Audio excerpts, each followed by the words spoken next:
Baik, selamat pagi dan selamat hari Sabat untuk saudara-saudara yang ada di Indonesia dan selamat sore untuk saudara-saudara yang ada di Amerika dan selamat persiapan Sabat. Hari ini tanggal 17 September 2022 kita akan melanjutkan Bible study kita dalam buku Christ and His Righteousness. Dan seperti biasanya sebelum kita mulai kita sediakan hati kita untuk meminta bimbingan Tuhan. Baik teman-teman, kita berdoa. Mari kita berdoa. Bapa kami yang di surga, kembali lagi kami anak-anak-Mu datang ke hadirat-Mu Tuhan. Kami sangat bersyukur dan berterima kasih Tuhan untuk setiap berkat yang selalu Tuhan berikan bagi kami. Kasih sayang Tuhan yang selalu limpah bagi kami. Dan kami bersyukur Tuhan, pada pagi hari ini, pada saat ini memberi kami kesempatan untuk mempelajari akan firman-Mu. Pekabaran yang Tuhan rindukan untuk kami mengerti Tuhan.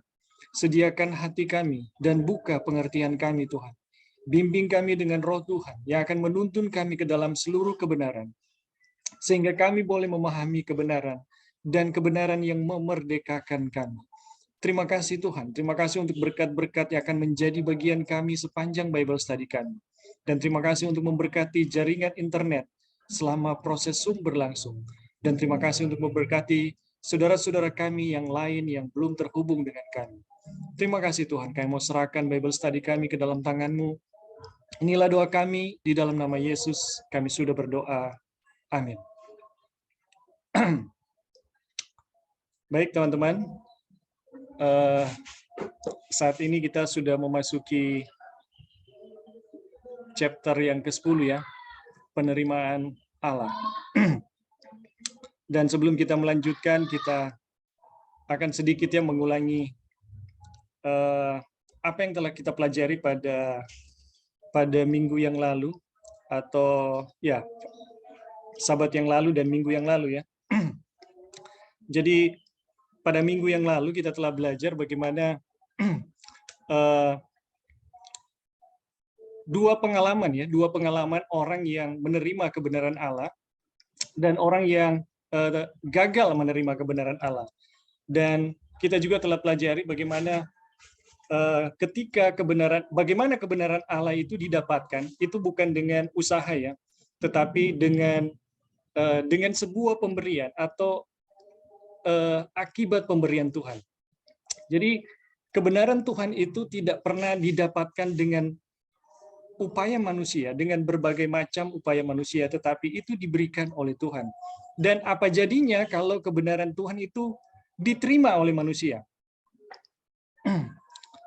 Kita telah belajar ya, kalau kebenaran Tuhan itu diterima oleh manusia, yang terjadi adalah ya efek yang langsung diterima itu adalah satu perubahan di dalam diri manusia.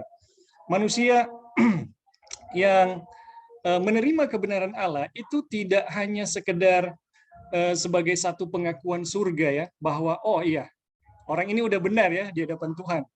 Catatan keberdosaannya itu sudah dihapus gitu di kerajaan surga. Tidak demikian ya. Pembenaran yang Tuhan berikan kepada manusia, ketika itu diterima oleh manusia ya, yang terjadi di dalam diri manusia itu ada satu perubahan yang sangat besar. Jadi pembenaran itu tidak hanya sebuah pengakuan surga ya, bahwa oh ini udah orang benar, tetapi itu betul-betul mengubah seseorang yang berdosa ya, yang dulunya berdosa itu dibuat perubahan secara radikal. Kemarin saya kasih contoh ya, misalnya saya seorang yang suka membenci orang lain. Ketika saya dibenarkan, ya apa yang terjadi? Apakah Tuhan hanya menghapus dosa saya di surga, tetapi tidak di dalam diri saya? Itu tidak demikian ya. Kalau Tuhan menghapus dosa saya, ya, atau Tuhan membenarkan saya sebagai seorang yang suka membenci, yang terjadi ketika saya menerima kebenaran Tuhan, itu yang terjadi dalam pengalaman saya ketika ketemu misalnya ya dengan orang-orang yang saya benci, itu semacam saya tidak pernah tahu lagi kalau saya itu pernah membenci orang tersebut. Tidak ada reaksi sama sekali di dalam hati saya bahwa saya tidak enak gitu dengan orang-orang tersebut. Jadi ketika Tuhan memperbaharui saya, memberikan kebenaran dalam diri saya, itu menjadi kekuatan yang luar biasa buat saya untuk melakukan hal-hal yang baik dan yang benar. Jadi pembenaran yang Tuhan berikan itu betul-betul mengubah saya dari dalam gitu. Dan itulah efek dari dari kebenaran ya, kebenaran yang Tuhan berikan. Jadi pembenaran yang Tuhan berikan itu akan mengubah manusia betul-betul dari dalam. Bukan hanya bagaimana tingkah lakunya, bukan hanya bagaimana sesuatu itu terlihat di dalam diri manusia, tetapi tidak memiliki efek sama sekali di dalam hati. Ya, itu bukan pembenaran ya. Pembenaran itu selalu memberi efek di dalam diri manusia dan mengubah manusia secara radikal ya.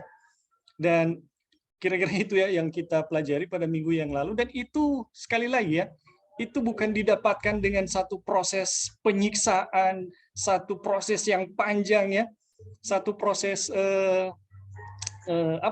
pergumulan yang panjang, bukan ya. Kebenaran yang Tuhan berikan, ketika Tuhan berikan, itu betul-betul diberikan tanpa usaha dari manusia ya, tanpa ada pergumulan dari manusia. Bukan begitu ya. Kebenaran yang Tuhan berikan itu adalah satu berkat. Bagi manusia yang lemah di dalam dosa, itu akan menjadi satu kekuatan buat dia untuk meninggalkan dosa. Dan sama seperti ya yang kita pelajari kemarin, ketika Tuhan membenarkan kita, kita akan memiliki rasa mencintai kebenaran dan membenci dosa. Ya, itu akan menjadi kekuatan buat kita ya untuk melakukan begitu banyak kebenaran Tuhan dan begitu banyak kebencian ya, sikap untuk meninggalkan begitu banyak kejahatan-kejahatan. Jadi ada satu rasa yang berubah di dalam diri kita ketika kita mengalami yang namanya pembenaran. Sebentar ya teman-teman.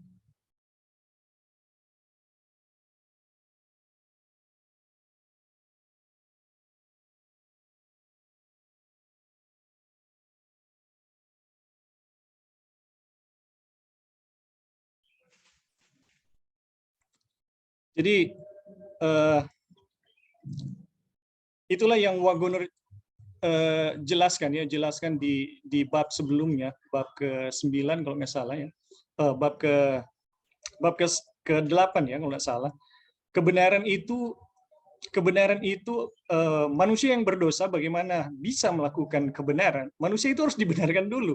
Dan ketika manusia dibenarkan, itu menjadi kekuatan bagi dia untuk melakukan begitu banyak kebenaran atau kebaikan yang dituntut oleh hukum Tuhan. Tidak mungkin ya, manusia dibenarkan melakukan hukum Tuhan dulu, ya, baru dia dibenarkan. Itu nggak mungkin. Jadi manusia itu harus dibenarkan dulu, diterima dulu di hadapan Tuhan, baru dia bisa melakukan begitu banyak kebaikan Tuhan. Jadi teman-teman, kira-kira seperti itu ya yang telah kita pelajari dari pada minggu yang lalu ya, pada minggu yang lalu. Jadi minggu yang lalu kita belajar apa yang terjadi ketika kebenaran Tuhan itu diberikan kepada kita, ya. Dan sekarang kita akan belajar bagaimana kita menerima kebenaran tersebut, ya. Bagaimana kita menerima kebenaran tersebut? Itu menjadi satu pembelajaran kita yang kita akan pelajari pada saat ini, ya. Oke, kita akan lanjut ya. Kita akan lanjut dengan pembahasan kita.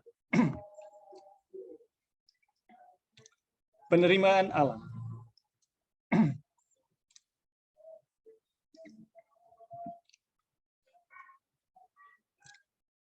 Jadi teman-teman, pelajaran mengenai penerimaan Allah ini adalah satu pelajaran yang bagaimana kita bisa mengalami yang namanya kebenaran Allah. Ya, jadi poin pertama, bagaimana kita bisa mengalami yang namanya kebenaran Allah, kita harus tahu persis yang namanya penerimaan Allah. Ya, bagaimana Tuhan menerima kita manusia yang berdosa ya. Kita ikuti ya pembahasannya. Banyak orang ragu memulai pelayanan untuk Tuhan sebab mereka takut bahwa Tuhan tidak akan menerima mereka.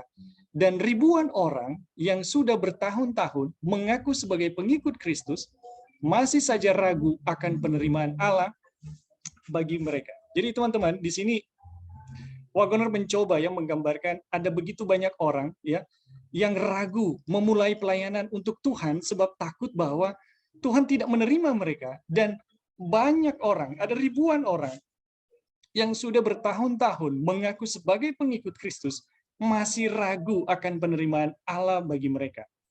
Ya. Untuk kepentingan dari mereka saya menulis. Jadi tulisan ini teman-teman ditujukan untuk kita ya yang ragu, ya, untuk kita yang ragu apakah Tuhan betul-betul menerima saya atau tidak ya. Apakah Tuhan menerima saya atau Tuhan hanya setengah menerima saya ya. Kalau kita masih ragu, tulisan ini ditujukan untuk kita, teman-teman. Jadi untuk kepentingan dari mereka saya menulis, dan saya tidak akan membingungkan pikiran mereka dengan berspekulasi, ya. Jadi apa yang Wagoner tulis ini adalah satu kepastian ya. Tetapi saya akan berusaha untuk memberikan jaminan pasti dari firman Tuhan. Ya. Jadi apa yang Wagoner katakan mengenai penerimaan Tuhan, ini betul-betul adalah apa yang dikatakan oleh Tuhan. Akankah Tuhan menerima saya? Ini pertanyaan ya. Ini pertanyaan. Akankah Tuhan menerima saya? Kalau saya begitu banyak dosa, saya telah melakukan dosa ini, dosa itu, dan begitu lama terjual di bawah dosa. Ya, saya punya dosa kesayangan. Apakah Tuhan akan menerima saya? Gitu.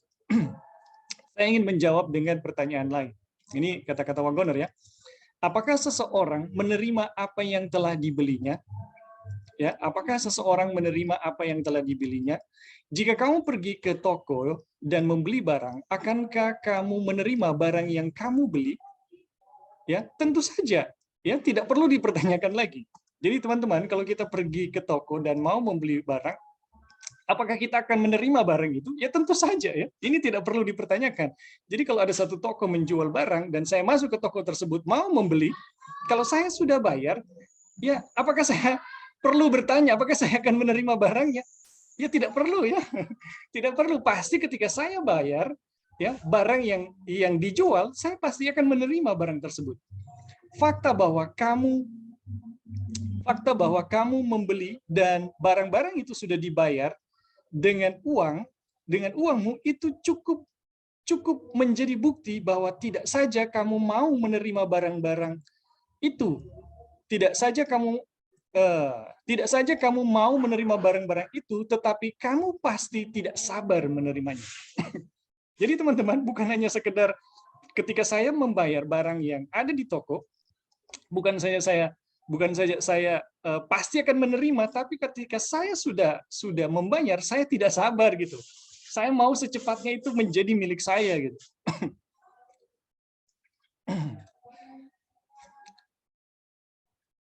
Jika kamu tidak menginginkannya, maka kamu pasti tidak akan membelinya. Dan ini satu hal yang wajar ya, kalau kita pergi ke toko, saya melihat barang dan saya tidak suka gitu untuk membelinya. Saya tidak suka membelinya. Ya, saya tidak suka.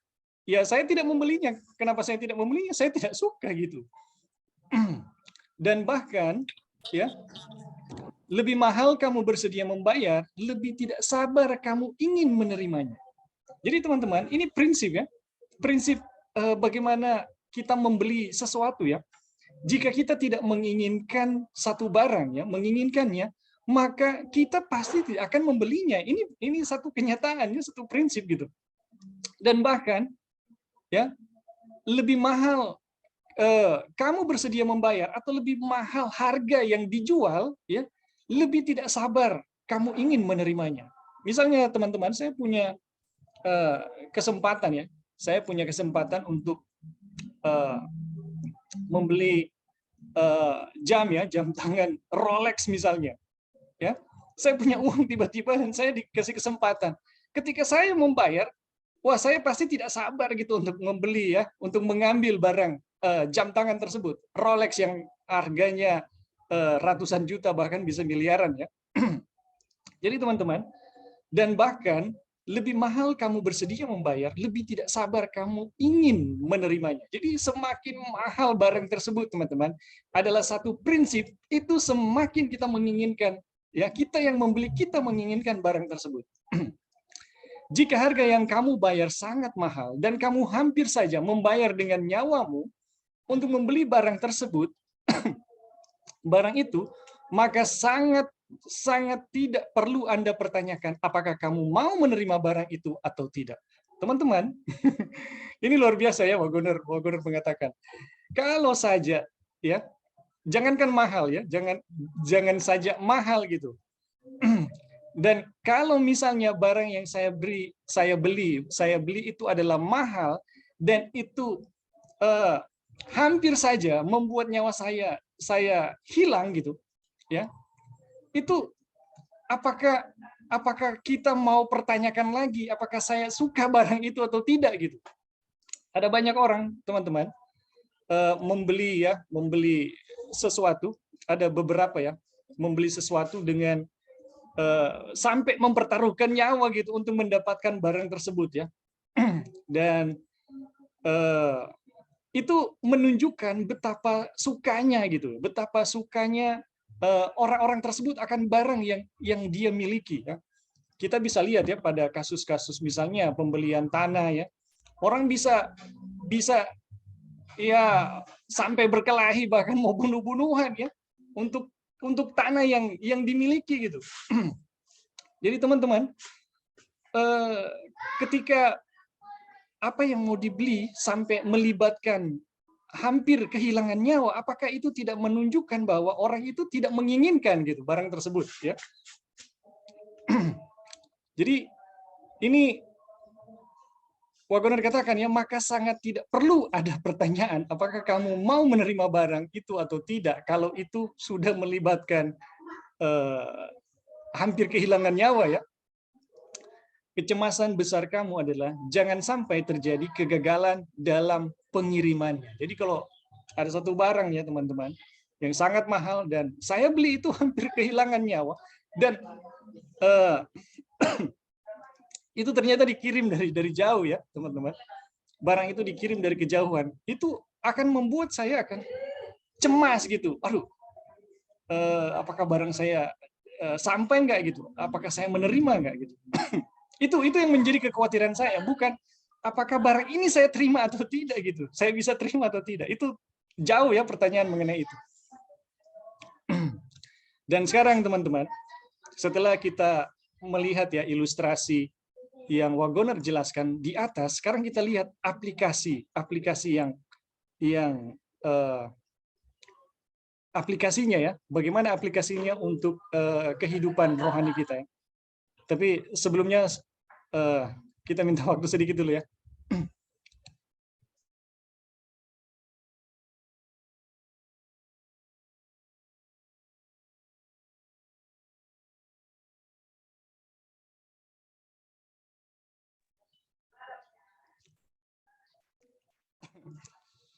Ya, maaf teman-teman.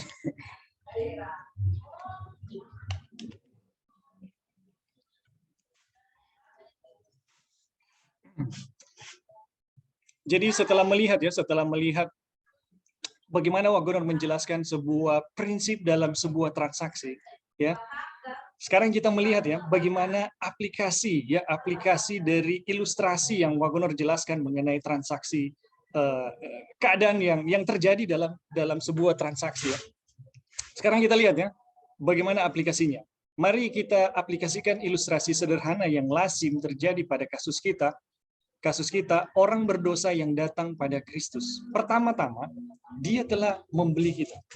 Jadi teman-teman, prinsip pertama mengenai penerimaan Tuhan, ya, kita harus ingat baik-baik.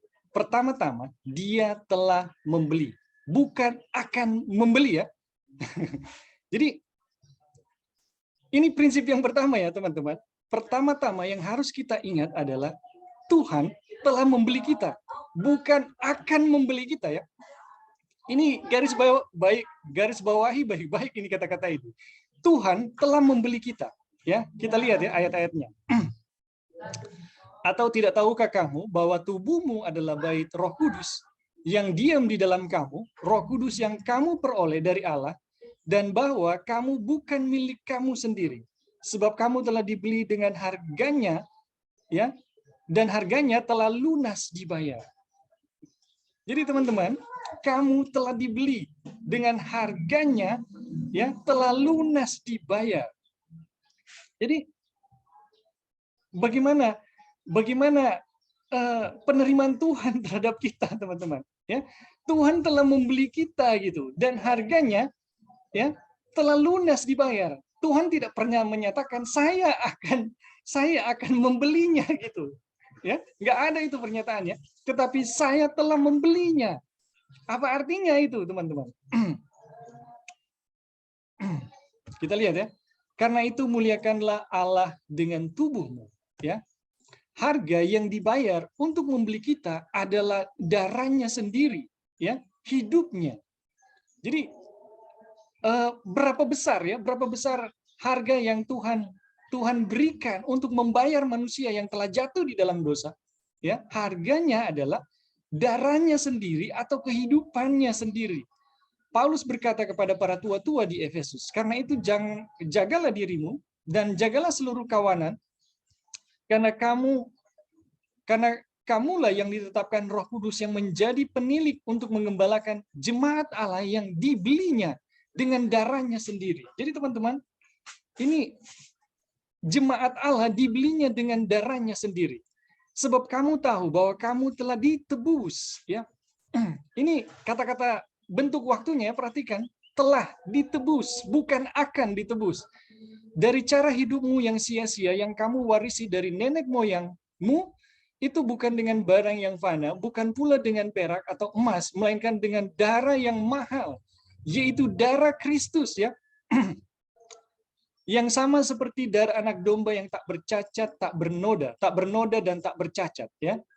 Dia menyerahkan dirinya sendiri untuk kita. Dia menyerahkan dirinya untuk dosa-dosa kita. Jadi teman-teman, Tuhan membayar kita manusia berdosa itu dengan darahnya, dengan kehidupannya, dengan dirinya sendiri. Jadi semahal apa harga yang Tuhan bayarkan untuk kita, itu semahal dirinya, teman-teman. Ini luar biasa ya. Jadi dia menyerahkan dirinya sendiri untuk dosa-dosa kita agar dia dapat melepaskan kita dari dunia yang jahat ini sesuai kehendak Tuhan dan Bapa kita. Galatia 1 ayat 4.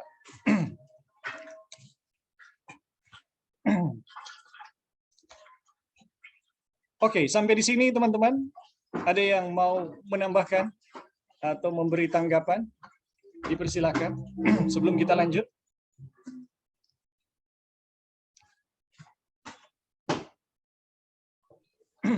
Ya, halo Bing. Ya, silakan Joy. Ya, kita mau komentar yang paragraf paling pertama, bisa naik Bing. Paling pertama? Ya, yang paling pertama yang pas baru mulai. Oke. Gitu. Nah ini, kita mau komentar di sini yang ditulis, banyak orang ragu memulai pelayanan untuk Tuhan sebab mereka takut bahwa Tuhan tidak akan menerima mereka gitu. Dan ribuan orang yang sudah bertahun-tahun mengaku sebagai pengikut Kristus masih saja ragu untuk penerimaan Allah bagi mereka. Jadi kan di sini mulainya adalah mereka ragu untuk memulai pelayanan karena mereka takut bahwa Tuhan tidak akan menerima mereka. Jadi ini kan judul besarnya itu penerimaan Tuhan. Jadi untuk memulai suatu pelayanan itu sebenarnya persyaratannya kalau kita lihat dari bacaan ini itu hanya kalau kita tahu bagaimana Tuhan menerima kita, gitu ya. Yeah.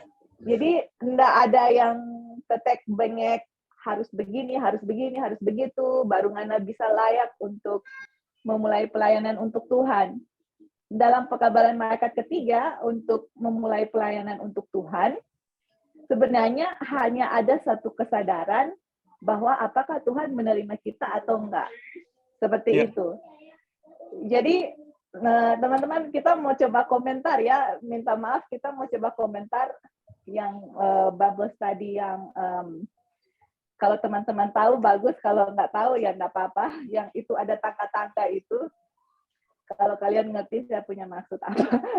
Jadi yang ada tangga-tangga itu, jadi ada tangga tertentu, dan ini pembahasan di Bible study mengenai kebenaran oleh iman. Jadi kan ada di tangga-tangga itu, ada tangga 1, tangga 2, tangga 3, tangga 4, tangga 5, sampai tanggal yang kesekian, yang mana di tangga ini baru kita semua bisa atau sepertinya layak untuk bisa memulai pelayanan untuk Tuhan. Seperti itu.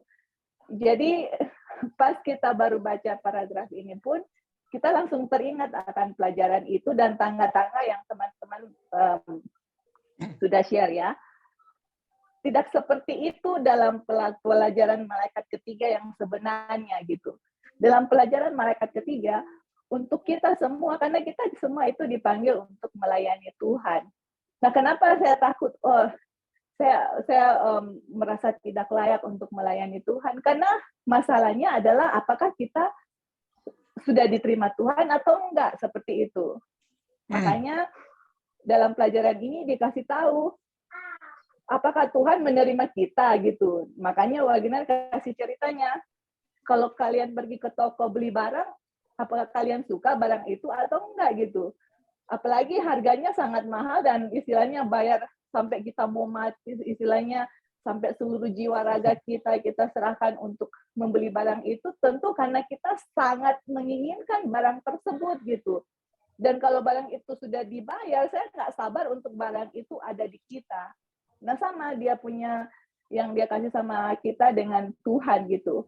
Dia bayar dengan darahnya sendiri, hidupnya sendiri. Apakah dia nggak mau menerima kita seperti itu? Nah, itu pertanyaan yang muncul, yang mana Tuhan mau menerima kita karena kita sudah dibeli gitu, dan dia beli dengan hidupnya sendiri gitu. Jadi istilahnya kita nggak perlu ragu apakah Tuhan menerima kita atau enggak. Jadi kalau kita tahu dengan kenyataan seperti itu, kita juga nggak perlu ragu untuk kita memulai pelayanan untuk Tuhan. Nah, yang Ebin juga pernah bilang, dan itu betul, ada gospel order atau apa ya bahasa Indonesia, aturan Injil seperti itu. Tapi dalam kita semua masing-masing, Ellen White punya tulisan, kita semua itu dilahirkan untuk menjadi misionaris. Ada kita punya tujuan masing di tempat di mana kita berada. Nggak ada sesuatu yang harus ada tangga 1, tangga 2, tangga 3, dan seterusnya untuk kita memulai pelayanan untuk Tuhan. Nggak. Kalau kalian baca seluruh pasal ini, nggak ada urutan seperti itu gitu. Kalian baca sendiri ya, jangan percaya kepada kita. Bacalah pekabaran malaikat ketiga yang Tuhan kasih bagaimana memulai pelayanan, tetapi harus ada kesadaran bahwa apakah kita diterima oleh Tuhan atau enggak. Makanya ini pelajaran buat kita itu sangat luar biasa. Kita pun waktu baca itu langsung mempunyai kesadaran dalam diri kita bahwa Tuhan itu betul-betul sangat menginginkan kita. Sangat sekali ya teman-teman. Jadi kita akan bahas bersama-sama yang mana ya pastilah Tuhan menerima kita. Kalau barang kita mau, kita sudah beli, harganya lunas, pasti kita mau. The same way Tuhan juga begitu dengan kita gitu. Ya oke, Bing, itu aja yang mau ditambahkan. Thank you. Ya, terima kasih Joy untuk tambahan dan tanggapannya. Kita juga ingin menanggapi ya mengenai tangga-tangga, tapi di bagian-bagian selanjutnya. Tapi terima kasih untuk Joy. Jadi betul sekali ya teman-teman, untuk bisa melayani Tuhan itu nggak ada proses yang harus bagaimana ya, panjang gitu, harus melalui satu usaha-usaha tertentu. Kita bisa saksikan itu pada wanita yang berjumpa ya dengan Yesus di sumur Yakub, itu bagaimana dia menjadi pelayan Tuhan, bagaimana dia menjadi saksi bagi Tuhan. Itu hanya hitungan menit bisa dibilang ya, ketika dia berkomunikasi dengan terjadi ya komunikasi yang menyelamatkan dari Yesus dengan dia, maka yang terjadi sesudah itu dia langsung menjadi saksi bagi Tuhan ya. Jadi nggak perlu lama-lama gitu, atau ada satu proses penyiksaan dulu gitu. Enggak ya. Oke, ada yang lain yang mau kasih tambahan atau tanggapan, dipersilakan.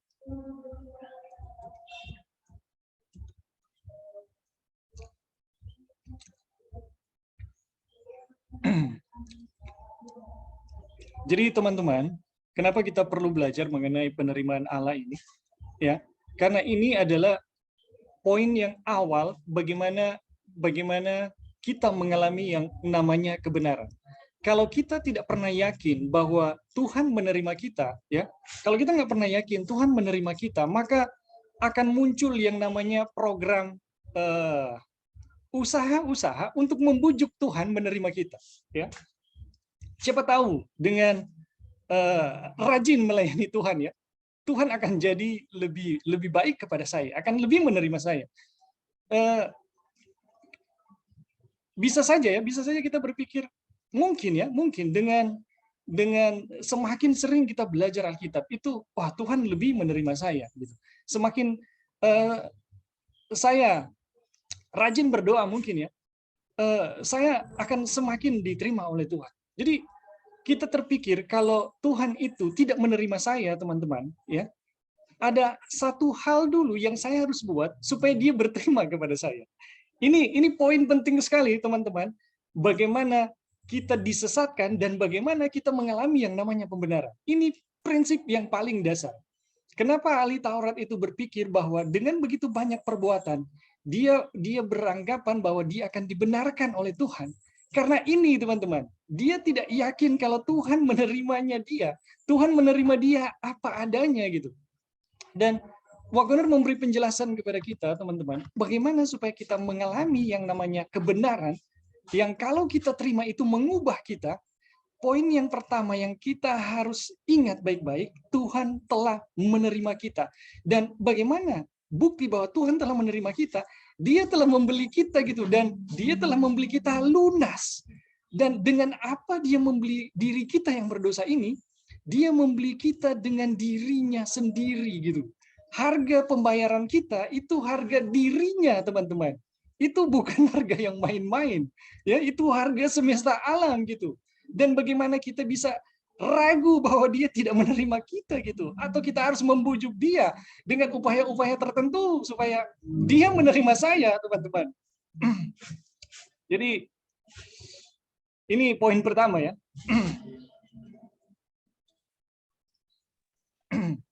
Lebih? Ya, silakan Joy.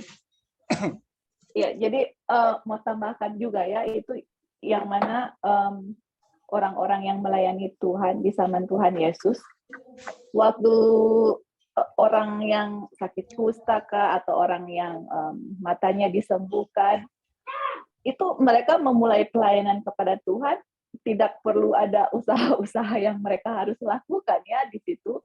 Di saat mereka bertemu dengan Tuhan Yesus, kalau kita coba masukkan dengan Wagner punya tulisan, Tuhan menerima dia, menyembuhkan dia, itu suatu pelayanan itu sebenarnya akan keluar secara natural kalau kita tahu Tuhan menerima kita dan kita itu sudah dibayar dengan harganya yang sangat harga yang sangat mahal, yaitu darahnya atau dirinya sendiri gitu.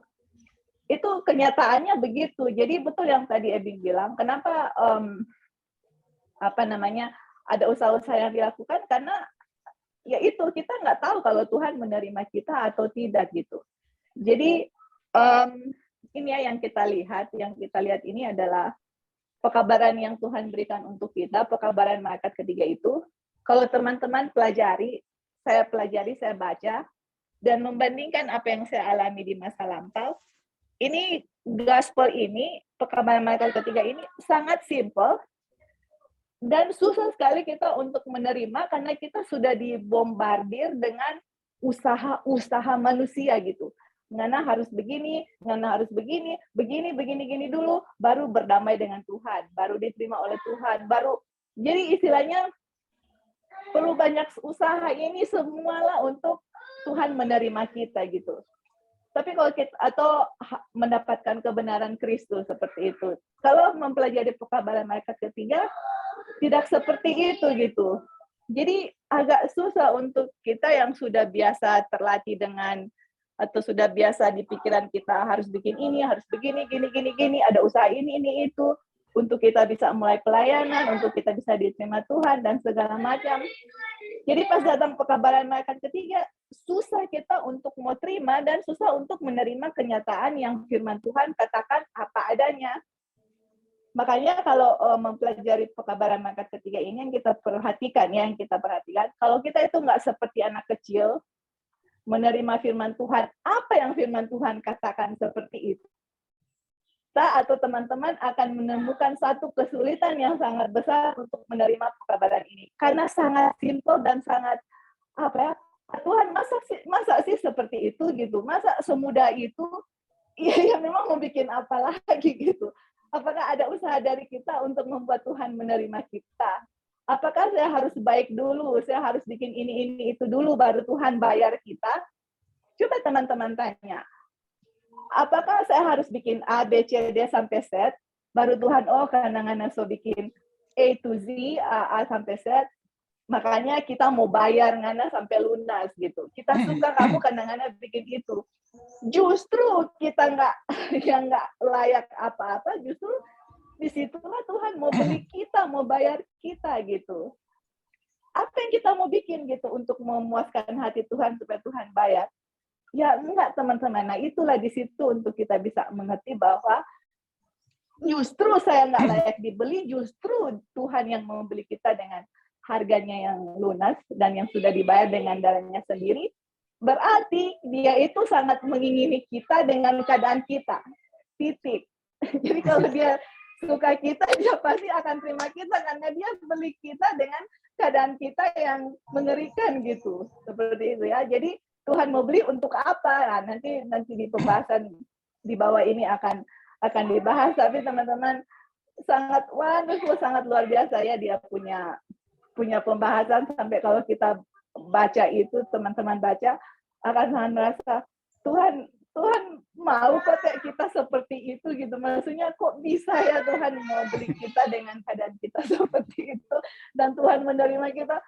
Aduh, sangat luar biasa. Dengan kita sadar seperti itu, nggak ada usaha-usaha yang dibeli, kita tahu Tuhan terima kita dan kita, Tuhan terima kita dan kemudian serve untuk melayani Tuhan itu akan come out natural karena kita ada assurance atau kepastian bahwa Tuhan sudah menerima kita. Oke, thank you, Bing. Ya, terima kasih Joy untuk tambahan dan tanggapannya. Jadi teman-teman, kalau kita renungkan ya, ini pekabaran ini sangat menyentuh gitu. Ini luar biasa loh pekabaran yang disampaikan ini. Oke, apa masih ada teman-teman yang lain mau kasih tanggapan atau tambahan? Dipersilakan. Oke, kalau tidak kita lanjut ya. Jadi di atas tadi kita telah belajar bagaimana Tuhan menerima kita itu dengan satu kepastian bahwa Dia telah membeli kita. Tidak mungkin Dia membeli kita ya kalau Dia tidak menerima kita ya teman-teman. Dan kemudian sekarang kita akan belajar, kita juga di atas tadi belajar bahwa harga yang Dia bayar untuk membeli kita itu adalah seharga darahnya, seharga hidupnya, atau seharga dirinya sendiri. Ini harganya Tuhan itu berapa banyak teman-teman? Berapa tinggi nilainya ya? Dan itulah harga yang Tuhan berikan untuk membayar saya dan saudara ya. Dan sekarang siapa-siapa yang Tuhan telah beli ya? Siapa-siapa yang Tuhan telah beli? Kita lanjut baca ya. Dia tidak hanya membeli golongan orang tertentu, tetapi seluruh dunia, semua orang berdosa. Wah, teman-teman, ini apakah ini pernyataan Wagoner tidak salah ya? Dia tidak hanya membeli golongan tertentu, tetapi seluruh dunia, semua orang berdosa. Teman-teman, kalau mengingat cerita di Lukas pasal 15, bagaimana Yesus makan bersama-sama dengan orang berdosa, itu membuat reaksi yang tidak menyenangkan ya, memberikan reaksi yang tidak menyenangkan di pihak ahli Taurat yang sangat yakin karena begitu banyak usaha ya penyucian yang mereka telah lakukan, mereka sangat yakin mereka diterima oleh Tuhan. Tapi waktu Yesus yang diisukan adalah Allah yang kemudian menerima orang berdosa, mereka tidak terima, teman-teman, ya. Mereka tidak terima, hati mereka gusar. Bagaimana mungkin Tuhan menerima orang berdosa sedangkan mereka telah berusaha begitu banyak gitu. Ini tidak masuk di akal mereka.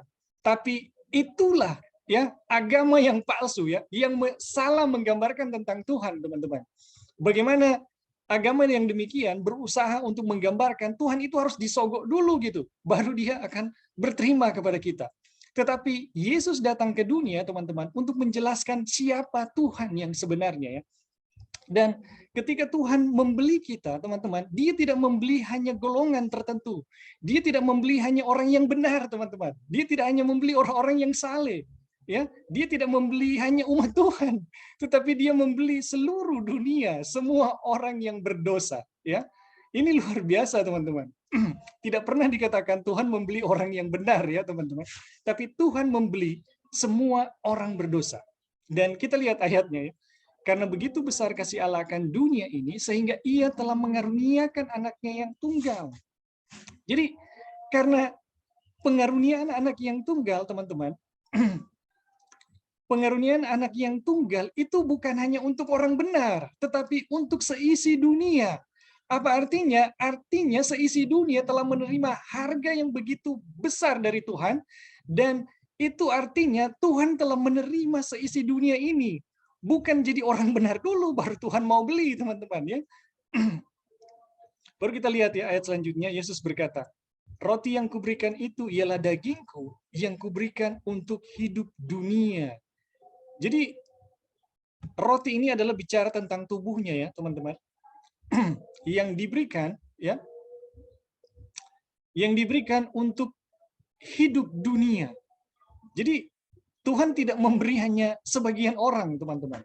Jadi di sini jelas ya, siapa yang menerima pembayaran dari Tuhan, yaitu siapa saja yang ada di dunia, siapa saja manusia berdosa. Ya, kita tidak mengatakan karena saya umat Tuhan, karena saya orang benar, karena saya tahu kebenaran, sayalah pasti yang dibeli oleh Tuhan. Yang tidak ya, tentu tidak gitu. Yang tidak jadi umat Tuhan, pasti Tuhan tidak beli ya. Itu satu anggapan yang sangat keliru ya, teman-teman.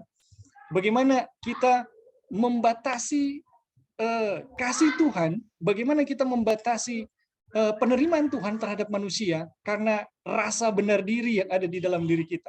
Kita berpikir seolah-olah bahwa Tuhan akan menerima kita kalau kita benar dulu gitu. Dan ini adalah satu kekeliruan ya, teman-teman. Dan sekarang siapa saja yang menerima harga bayaran dari penebusan Tuhan, kita telah belajar ya, itu seluruh dunia ya. Dan sekarang kapan dia membayarnya ya? Kapan dia membayarnya? Karena waktu kita masih lemah, Kristus telah mati untuk kita, orang-orang durhaka, pada waktu yang ditentukan. Pada waktu yang ditentukan ya. Karena waktu kita masih lemah, Kristus telah mati untuk kita orang durhaka pada waktu yang ditentukan oleh Allah. Akan tetapi Allah menunjukkan kasih setia kasih-Nya kepada kita oleh karena Yesus Kristus, oleh karena Kristus telah mati untuk kita ketika kita masih berdosa. Aduh, teman-teman, ini Paulus nggak salah tulis nggak gitu. Bagi orang yang menganut keyakinan ya, keselamatan itu harus melalui satu proses penyiksaan ya, proses perjuangan yang panjang, tangga-tangga yang rumit, teman-teman. Ini akan sangat sulit menerima ayat ini ya, bahwa Tuhan telah menebus kita ketika kita masih berdosa. Kita telah menerima harga yang begitu mahal dari Tuhan ketika kita masih berdosa. Ini sangat sulit ya, karena bagi mereka harus mencapai satu level dulu, satu level tertentu dulu, baru diterima oleh Tuhan. Bagaimana mungkin Tuhan menerima kita masih kita berdosa, masih kita lemah, teman-teman ya. Tuhan telah menebus, Tuhan telah memberi diri-Nya ya untuk kita ketika kita masih lemah, ketika kita masih berdosa. Ini pasti tidak masuk ya. Pasti ini akan ditolak sebagai sesuatu Paulus salah kali ya. Tetapi teman-teman, inilah kenyataan Injil, pekabaran malaikat ketiga. Tuhan menerima kita, Tuhan telah menebus kita di saat kita masih berdosa. Dan kemudian kita lihat ya, harga yang dibayar tidak terhitung. Oleh sebab itu, kita dapat melihat bahwa dia sangat ingin menerima apa yang telah dibayarnya. Dia telah memastikan dalam hatinya untuk memilikinya. Dia tidak akan puas tanpanya. Jadi teman-teman, ketika Tuhan membayar kita, itu menunjukkan bahwa ya ketika Tuhan membayar kita dengan harga yang tak terhitung ya, tidak terhitung ya, itu menunjukkan betapa Tuhan sangat menginginkan kita. Dan itu menunjukkan pula bahwa Dia memastikan ya bahwa Dia pasti memiliki kita gitu teman-teman, dan Dia tidak akan puas kalau Dia tidak memiliki kita gitu. Jadi teman-teman, jangan pernah ragu bahwa apakah Tuhan itu akan menerima saya ya. Kalau saya berdosa, itu tidak perlu dipertanyakan lah teman-teman. Dan saya sangat yakin ya, agama yang mengajarkan bagaimana Tuhan menerima proses yang rumit, ini yang mengaburkan bagaimana penerimaan Tuhan yang begitu besar ya, begitu besar kepada manusia. Oke, teman-teman, sampai di sini ada yang mau kasih tambahan dulu atau tanggapan? Dipersilakan.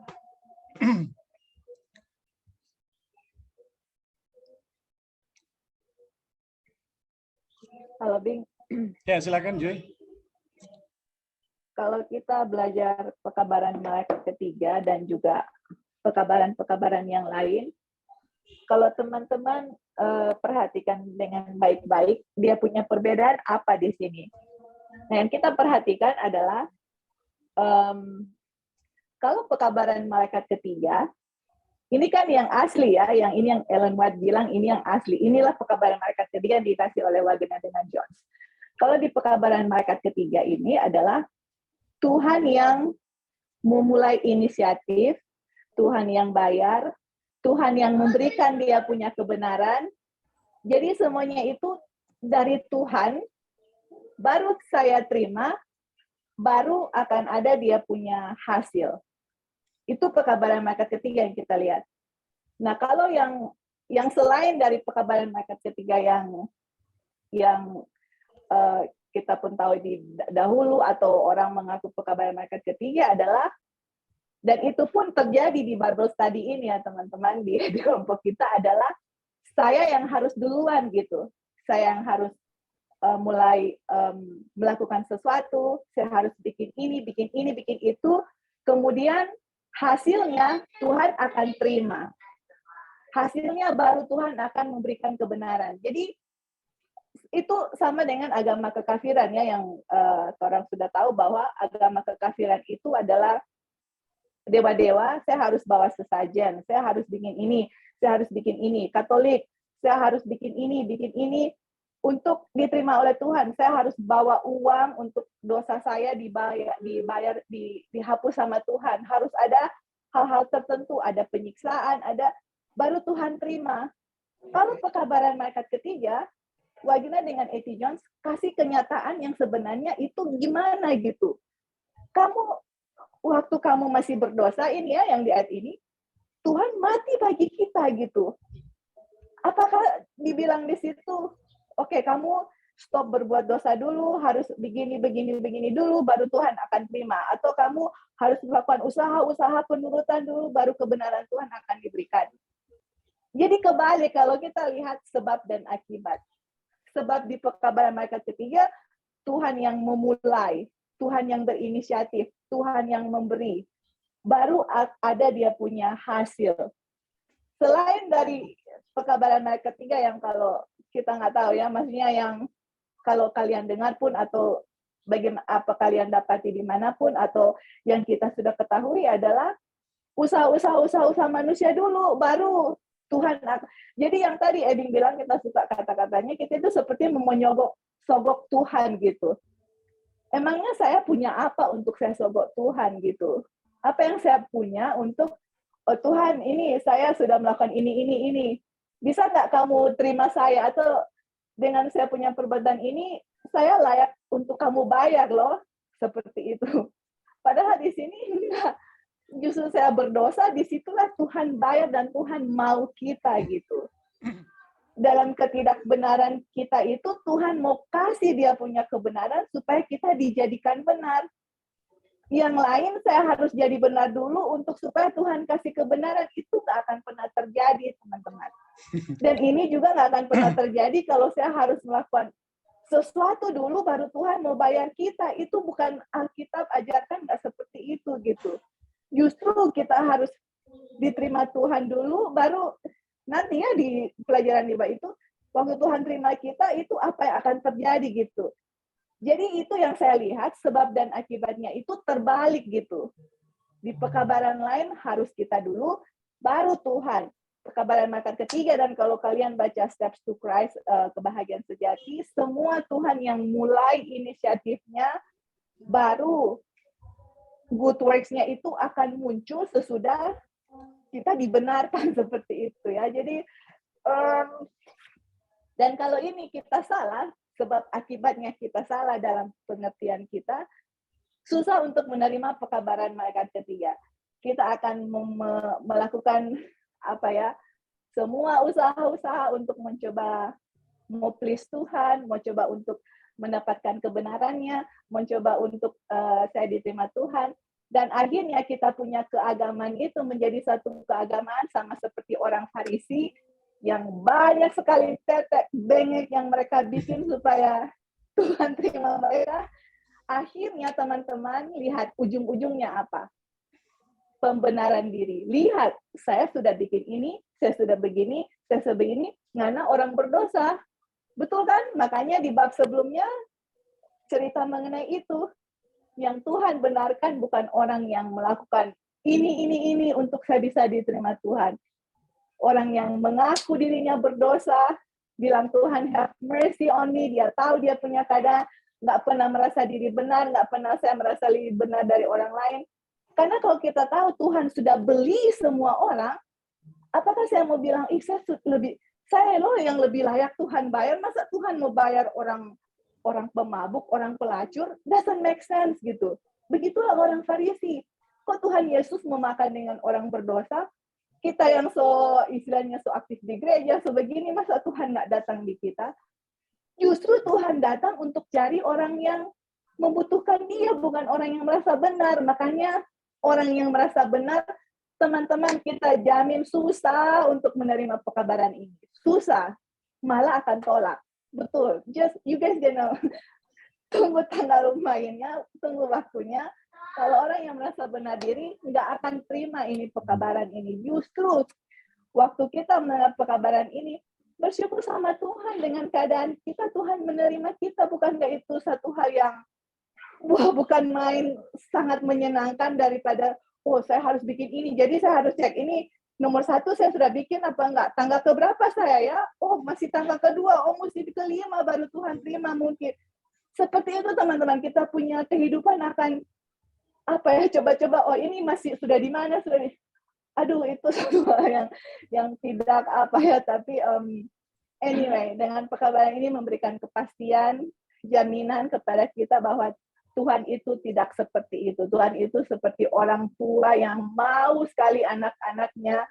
Kalau ada orang tua yang anaknya hilang atau sudah keluar jalur, dia akan mencari dan akan melakukan semua sesuatu untuk anaknya. Begitu juga Tuhan, teman-teman. Jadi itulah ya, kalau kita tahu ini, kita akan melihat akan karakter Tuhan sebenarnya itu seperti apa.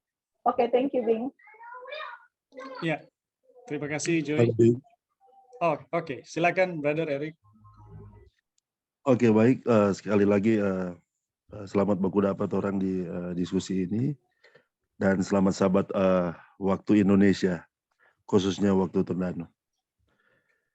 Dan senang sekali boleh bersama-sama dengan teman-teman di diskusi pada saat ini. Karena ada ruang sedikit di aktivitas pelayanan yang boleh memberikan waktu untuk bertemu dengan teman-teman saat ini. Oke, senang sekali mendengar, walaupun baru bisa masuk di bagian penjelasan ini, dan mendengarkan penjelasan dari Brother Ebing dengan Sister Joy. sehubungan dengan bagaimana sesungguhnya kita telah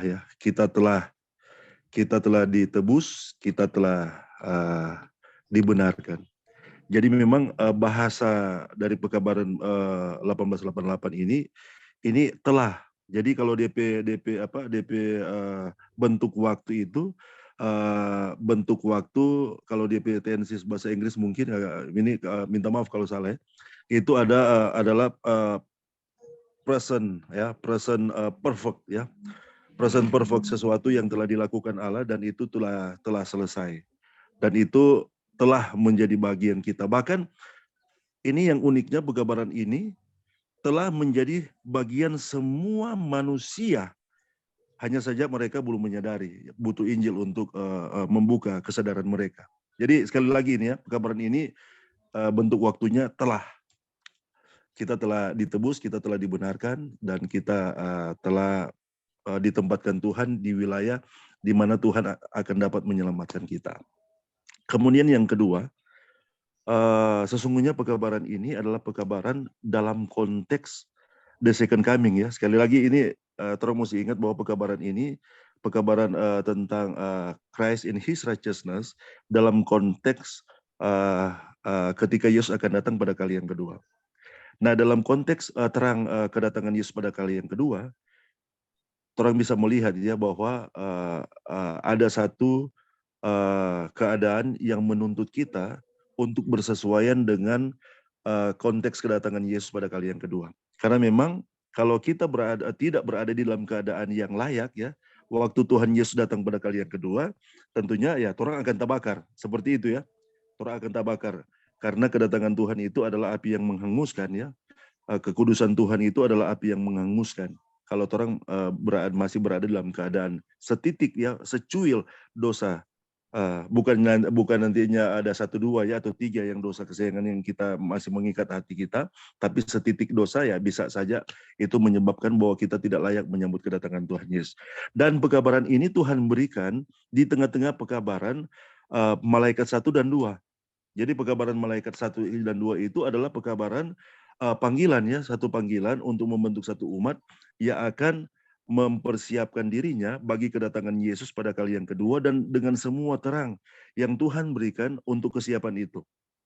Dan konteks dari terang pekabaran malaikat ketiga adalah terang yang Tuhan berikan bagaimana sesungguhnya semua terang yang Tuhan berikan untuk mempersiapkan bagi kedatangannya pada kali yang kedua itu bisa digenapi. Seperti itu ya teman-teman, itu bisa digenapi di dalam terang pekabaran malaikat yang ketiga.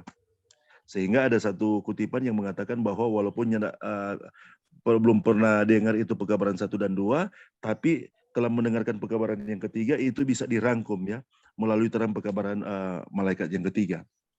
Jadi memang sesungguhnya pekabaran ini adalah pekabaran yang akan menggenapi semua tuntutan terang di dalam terang kehidupan sebagai umat Tuhan, baik secara pribadi ataupun gereja ya, baik secara pribadi ataupun gereja. Kemudian yang kedua, yang ketiga, terang ini adalah terang yang menjelaskan tentang bagaimana sesungguhnya orang akan tiba pada keadaan ya, keadaan di mana orang akan ada di wilayah kepenuhan. Karena itu dijelaskan di dalam firman, dijelaskan di dalam firman. Keadaan kepenuhan itu adalah keadaan yang berbeda dengan keadaan yang biasa ya. Keadaan kepenuhan itu adalah keadaan sebagaimana yang dialami oleh murid-murid waktu orang menerima itu di ruangan atas. Di ruangan atas. Itu juga adalah keadaan yang akan orang terima akhirnya. Kan ada bahasa nubuat yang menyatakan seperti ini. Kalau pada waktu roh hujan akhir itu roh hujan awal itu diberikan, itu luar biasa. Itu kuasa yang bekerja pada waktu itu. Tapi pada waktu roh hujan akhir, Nyonya Wai bilang kan kalau di buku tulisan-tulisan permulaan, kuasa yang akan Tuhan karuniakan itu 10 kali lebih besar yang akan menjadi bagian torang, yang akan menerima kuasa itu pada waktu roh hujan akhir itu. Jadi kalau Petrus dia berdiri di atas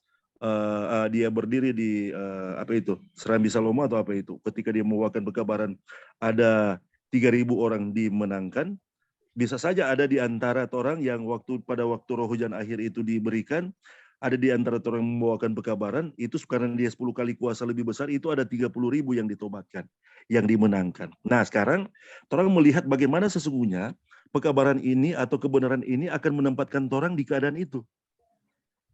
Akan menempatkan orang di keadaan ini, bukan keadaan yang biasa yang sehari-hari ya. Kita nak berbicara tentang itu bagaimana orang berada di dalam keadaan yang seperti sebagaimana orang kehidupan sehari-hari saat ini. Kan memang ketika orang masuk dalam doa ya doa, mungkin orang ada doa setiap hari keluarga, ada doa makan ataupun doa dalam keadaan sakit dan lain sebagainya. Ini berbeda ya. Dan ini keadaan di mana Tuhan akan menempatkan orang pada keadaan itu, dan ini adalah puncak dari kebenaran ini digenapi di dalam torang. Itu dia itu. Puncak kebenaran ini digenapi di dalam torang. Nah, sehingga pekabaran ini menjelaskan tentang itu. So itu kan kenapa dijelaskan ada pencuri, ada tuh Henok ya. Pencuri dengan Henok itu adalah dua keadaan orang yang diselamatkan oleh Tuhan. No? Dua keadaan orang. Tapi mereka masing-masing penjelasan mereka itu dalam konteks yang berbeda, tapi dalam dengan satu kebenaran yang menjamin keselamatan mereka berdua, walaupun penjelasan mereka berbeda, ya. Dan kita punya keyakinan bahwa ini kalau seandainya ini pencuri ini dia masih diberikan kesempatan oleh Tuhan untuk dilepaskan, maka mungkin bisa saja dia menjadi murid yang lebih luar biasa dari Rasul Paulus ya. Kalau bagi saya seperti itu, kalau kita melihat bagaimana sesungguhnya pertobatan yang terjadi dan kebenaran yang menjamin, ya kebenaran yang orang sementara pelajari ini yang menjamin keselamatan dari dan menjamin keselamatan dari Henok. Nah, sekarang orang melihat ya bagaimana sesungguhnya konteks keselamatan yang dia menjamin Henok dari konteks kebenaran ini. Jadi Alkitab juga menjelaskan saudara-saudara ada pertumbuhan. Jadi orang nyanda tetap berada di keadaan ketika pertama kali kita bertemu dengan Tuhan. Ada juga bagian firman yang lain menjelaskan bahwa kita dihakimi berdasarkan terang yang kita tahu. Seperti itu ya. Setiap kebenaran yang Tuhan berikan itu menjadi kesempatan bagi kita untuk bertumbuh di dalam pengetahuan akan Tuhan, untuk kehendak Tuhan. Sehingga ada firman yang menyatakan inilah hidup yang kekal itu, bahwa mereka mengenal Engkau satu-satunya Allah yang benar dan Yesus Kristus yang telah Engkau utus. Jadi dalam proses pertumbuhan ini memang saudara-saudara, ini adalah proses orang hendak berbicara tentang proses panjang sebagaimana yang dijelaskan lewat pemahaman agama-agama kekafiran ya. Tidak seperti itu. Tapi sesungguhnya ini adalah bagian dari pertumbuhan iman, dari pertumbuhan ke arah Kristus ya. Di mana kita akan berada pada puncak, orang akan seperti rembang tengah hari. Nah, ini dijelaskan di sana. Pekabaran ini menjelaskan itu. Bahwa orang ibarat pertumbuhan seperti tanaman. Orang bertumbuh seperti tanaman. Yang menjelaskan ini juga menjelaskan kehidupan Henok, bahwa ketika kita bertumbuh ada fase pertumbuhan yang dilewati ya. Ada kalau itu kan dari biji kemudian dia menjadi kecambah, biji dia mati, kemudian dia menjadi kecambah, dan kemudian dia menjadi tanaman yang lebih besar dan semakin besar, dan pada akhirnya akan menjadi tanaman yang sangat besar dan akan menghasilkan buah yang banyak. Nah, pekabaran ini menjelaskan bahwa di setiap fase pertumbuhan itu kita dijamin dengan kebenaran ini. Artinya kita nyana ini bukan satu progres untuk dari 1 sampai 100 ya. Nah, kita bertumbuh bukan dari 1 sampai 100, tapi sesungguhnya bagian ini menjelaskan bahwa di setiap fase pertumbuhan itu kita dijamin dengan kebenaran yang 100. Seperti itu ya. Jadi kebenaran yang 100 ini adalah kebenaran yang Tuhan Yesus telah lakukan untuk orang, dan kemudian pada akhirnya di setiap fase itu kita dijamin dengan kebenaran ini. Dan puncaknya ini dan puncaknya adalah kepenuhan di dalam Kristus ya, di mana dosa itu memang telah sepenuhnya diselesaikan, dan kita berada di dalam keadaan di mana puncaknya adalah kita menerima roh hujan akhir ya, dengan kelimpahan. Dan ada satu tugas yang Tuhan embankan ya untuk penuaian terakhir melalui keadaan ini. Dan memang seperti itu ya yang Alkitab jelaskan. Kalau orang melihat Alkitab menjelaskan ya tentang bagaimana sesungguhnya cara Tuhan menyelamatkan dan cara Tuhan menempatkan orang di dalam keadaan yang sinless ya, keadaan memang tanpa dosa, itu sekali lagi itu melalui terang Injil dan melalui terang Kristus dan kebenarannya. Jadi memang saudara-saudara, orang akan memahami terang pekabaran ini dalam terang yang sepenuhnya, ya. Dan terang bersyukur terang dalam on the track, sementara dalam proses untuk melangkah ke sana. Dan saudara-saudara, ini ada satu ya, yang juga ini yang penting, kita pikir yang penting bagi orang, bahwa orang harus memahami keseimbangan antara Injil, iman, dan hukum ya. Karena memang ini penting bahwa keselamatan yang Tuhan jelaskan melalui terang pekabaran pembenaran oleh iman 1888 itu seimbangnya menjelaskan tentang antara iman, Injil, dan hukum.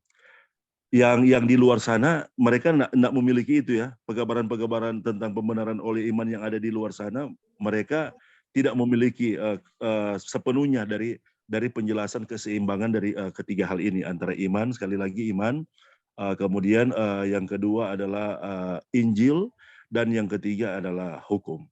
Nah, ketika orang tiba pada keadaan di mana orang memahami akan keseimbangan dari ketiga terang ini, fakta kebenaran ini, maka kita akan terus bertumbuh di dalam pemahaman yang tepat, pemahaman yang apa ya, yang kalau di bahasa apa yang paling ya, yang tepat ya, yang tepat dari hal terang pekabaran pembenaran oleh iman 1888. Dan saudara-saudara, ada satu hal lagi yang penting. Ini bukan juga menjelaskan tentang agama kekafiran ya, tapi Tuhan sementara menuntun orang kepada satu kesadaran. Kesadaran akan apa, saudara-saudara? Ini kesadaran akan dosa. Dan memang proses ini bagi kita ini adalah bagian dari proses yang perjalanan seumur hidup ya, perjalanan seumur hidup. Kenapa? Karena memang ini adalah proses yang panjang. Tapi ini sekali lagi ya, ini bukanlah sesuatu yang kita berupaya untuk memiliki kesadaran itu. Nah, Tuhan yang menyatakan. Tuhan yang menyatakan kesadaran akan dosa itu. Yang dulunya mungkin kita tidak sadar akan dosa, tapi ketika terang ini semakin besar kita miliki yang Tuhan karuniakan, maka dosa itu akan semakin nyata muncul dalam keadaannya sebenarnya sebagai dosa. Dan itu akan menuntut kita pada keadaan di mana kita menyadarinya. Dan memang saudara-saudara, keselamatan ini juga tidak mengabaikan itu ya. Keselamatan yang Tuhan karuniakan melalui cara Tuhan menyelamatkan melalui terang ini tidak mengabaikan itu. Bahwa yang pertanyaan yang lalu kan, yang kenapa kita tanyakan itu, apakah ketika kita percaya, kemudian kita dibenarkan satu kali untuk semua dosa, toh? Atau ketika kita percaya, kita dituntun oleh Tuhan di dalam satu kebenaran, dan setelah kita dibenarkan, Tuhan menuntun kita kepada satu kebenaran di mana kita akan menyadari keadaan dosa itu yang sebenarnya seperti apa.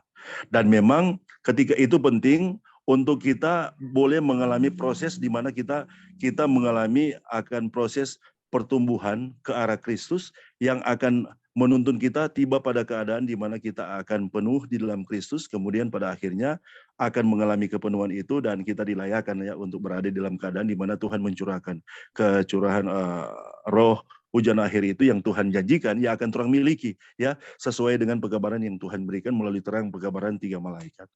Jadi memang ini saudara-saudara, ini yang kita lihat ya, seperti itu, Kenapa ada proses itu yang harus terjadi, sebagaimana Henokh mengalami itu selama 360 tahun, itu adalah bagian yang Tuhan berikan di mana akan menuntun orang untuk menyadari keadaan dosa itu seperti apa yang sebenarnya ya, yang pada akhirnya itu penting.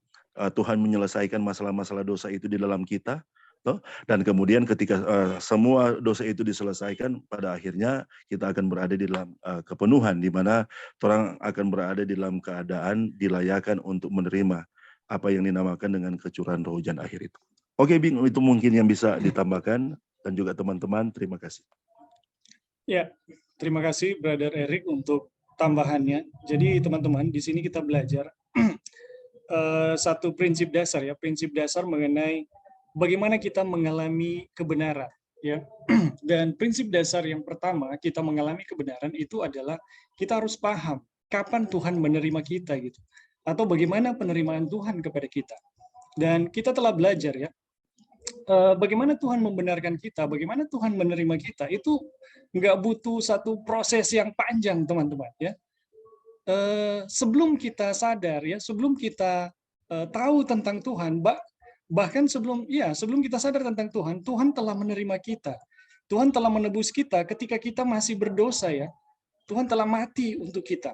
Dan ini teman-teman akan menyebabkan apa yang Brother Eric tadi sampaikan mengenai satu proses, itu bukanlah satu proses penyiksaan ya, satu proses penderitaan yang panjang.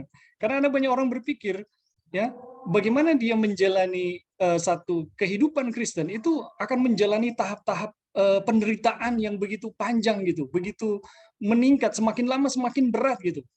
Dan teman-teman, ini satu kekeliruan ya. Kalau kita belajar mana yang lebih menguntungkan antara pencuri di kayu salib dan Henok, ya, ketika kita melihat dalam terang yang sebenarnya, kita akan melihat bukan pencuri yang lebih menguntungkan, teman-teman. Kita akan melihat bahwa Henok yang telah berjalan di dalam Tuhan itu jauh lebih beruntung, ya. Kenapa? Karena Henok di dalam perjalanannya, di dalam proses pertumbuhannya, dia menerima berkat Tuhan jauh lebih banyak daripada apa yang didapatkan oleh pencuri di kayu salib. Dan ini adalah satu proses yang berbeda dengan yang diajarkan oleh doktrin kekafiran ataupun doktrin Katolik ya, ataupun doktrin-doktrin di dalam kita yang memiliki prinsip yang sama ya. Ini dua hal yang berbeda. Ya, kita mengalami satu proses pertumbuhan ketika kita telah diterima oleh Tuhan, ketika kita telah menerima pembenaran dari Tuhan. Ya, itu membuat semua yang dituntut oleh Tuhan itu jadi mungkin untuk dilakukan. Tapi kalau kita sebelum mengalami hal tersebut, teman-teman, kemudian menjalani proses tersebut, apa yang akan terjadi? Waduh, ini akan menjadi, hidup kekristenan itu akan menjadi satu penyiksaan yang panjang dalam kehidupan kita. Ya, kita akan melihat bagaimana Tuhan itu betul-betul adalah tangan yang penuh keadilan. Ya, dan ini bertolak belakang. Tapi teman-teman, di sini kita melihat bagaimana prinsip kita mengalami kebenaran oleh Tuhan. Hal yang pertama yang harus kita ingat, Tuhan telah menerima kita.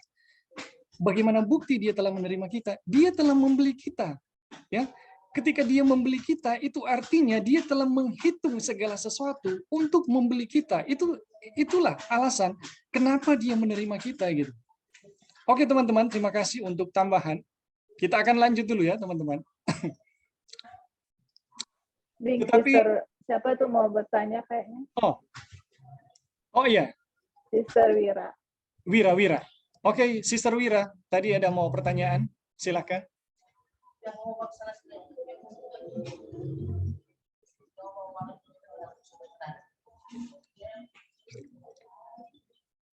Ya, Sister Wira.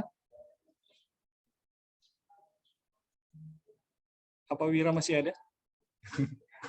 Oh, Wira sudah left ya?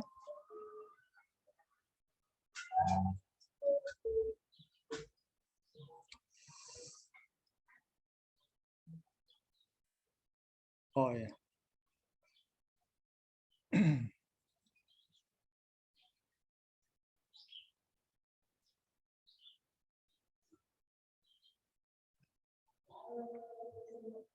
Oke, kita lanjut dulu ya.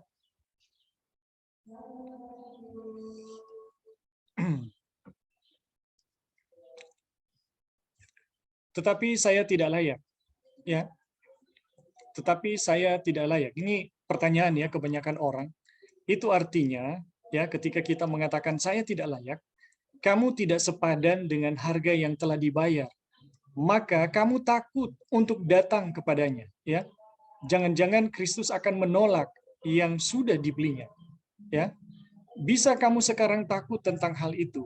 Jika saja, ya, jika saja transaksinya belum dijamin selesai dan harganya belum dibayar.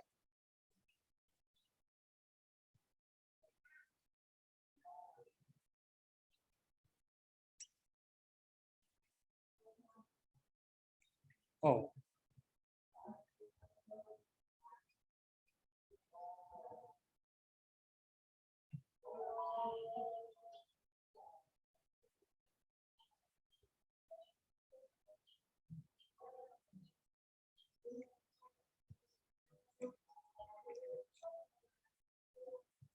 Ya. Jadi untuk Sister Wira kalau sudah bisa untuk bertanya silakan ya. Jadi teman-teman, Di sini dikatakan ya, tetapi saya tidak layak. Itu artinya kamu tidak sepadan dengan harga yang telah dibayar. Maka kamu takut untuk datang padanya. Jangan-jangan Kristus akan menolak yang sudah dibelinya. Ya, bisa kamu sekarang takut tentang hal itu jika saja transaksinya belum dijamin selesai dan harganya belum dibayar. Jadi, teman-teman, salah satu penyebab terbesar kenapa kita ragu datang kepada Tuhan, ya. Kenapa saya merasa tidak layak di hadapan Tuhan? Karena pemikiran jangan-jangan Tuhan belum menebus saya gitu. Atau jangan-jangan harganya belum lunas gitu, ya. Mungkin nanti setelah beberapa tahap tertentu, ya. Mungkin setelah beberapa tahap tertentu baru saya berterima di hadapan Tuhan. Teman-teman, ini satu hal yang apa ya? Hal-hal yang menyebabkan kita ragu gitu. Tetapi di sini dikatakan ya, bisa kamu sekarang takut tentang hal itu jika saja transaksinya belum dijamin selesai dan harga belum dibayar gitu. Jadi kalau kita tidak tahu bahwa Tuhan telah menebus kita dan tidak tahu bahwa Tuhan telah membayar penebusan dengan lunas, maka bisa itulah yang menyebabkan kita ragu gitu. Tapi teman-teman, apa yang telah kita pelajari ya sejauh ini, kita telah melihat bahwa Tuhan telah menebus kita ya dengan harga yang begitu mahal, dan harganya itu adalah harga dirinya sendiri. Dan kapan dia menebus kita, kapan dia membeli kita, bukan pada saat kita menjadi orang benar ya teman-teman, tetapi sejak kita masih berdosa, ya sejak kita masih sebagai pemberontak, dia telah membeli kita. Itu artinya dia menjamin ya segala keadaan kita bahwa dia menerima kita gitu. Inilah kebaikan Tuhan yang begitu luar biasa ya teman-teman. Dia membeli kita selagi kita masih jahat gitu. Bukan di saat kita benar atau hanya untuk orang-orang benar. Ya. Penebusan yang dia berikan teman-teman. Itu tidak demikian ya. Yang kita belajar dalam pekabaran ini adalah Tuhan telah membeli kita lunas ya sejak kita masih berdosa. Sejak kita masih lemah. Sejak kita masih penjahat teman-teman. Dan ini luar biasa teman-teman. Kita lanjut ya. Jika dia menolak untuk menerimamu dengan alasan bahwa kamu tidak sepadan dengan harganya, dia tidak hanya akan kehilangan kamu, tetapi juga jumlah yang dibayar. Jadi kalau Tuhan menolak untuk menerima kita, teman-teman, jadi saat kita sadar, oh kita akan datang gitu apa adanya. Tapi kemudian kita terpikir, jangan-jangan Tuhan menolak saya, karena saya belum layak gitu di hadapan Tuhan. Teman-teman, apa artinya? Apa jadinya kalau Tuhan menolak saya?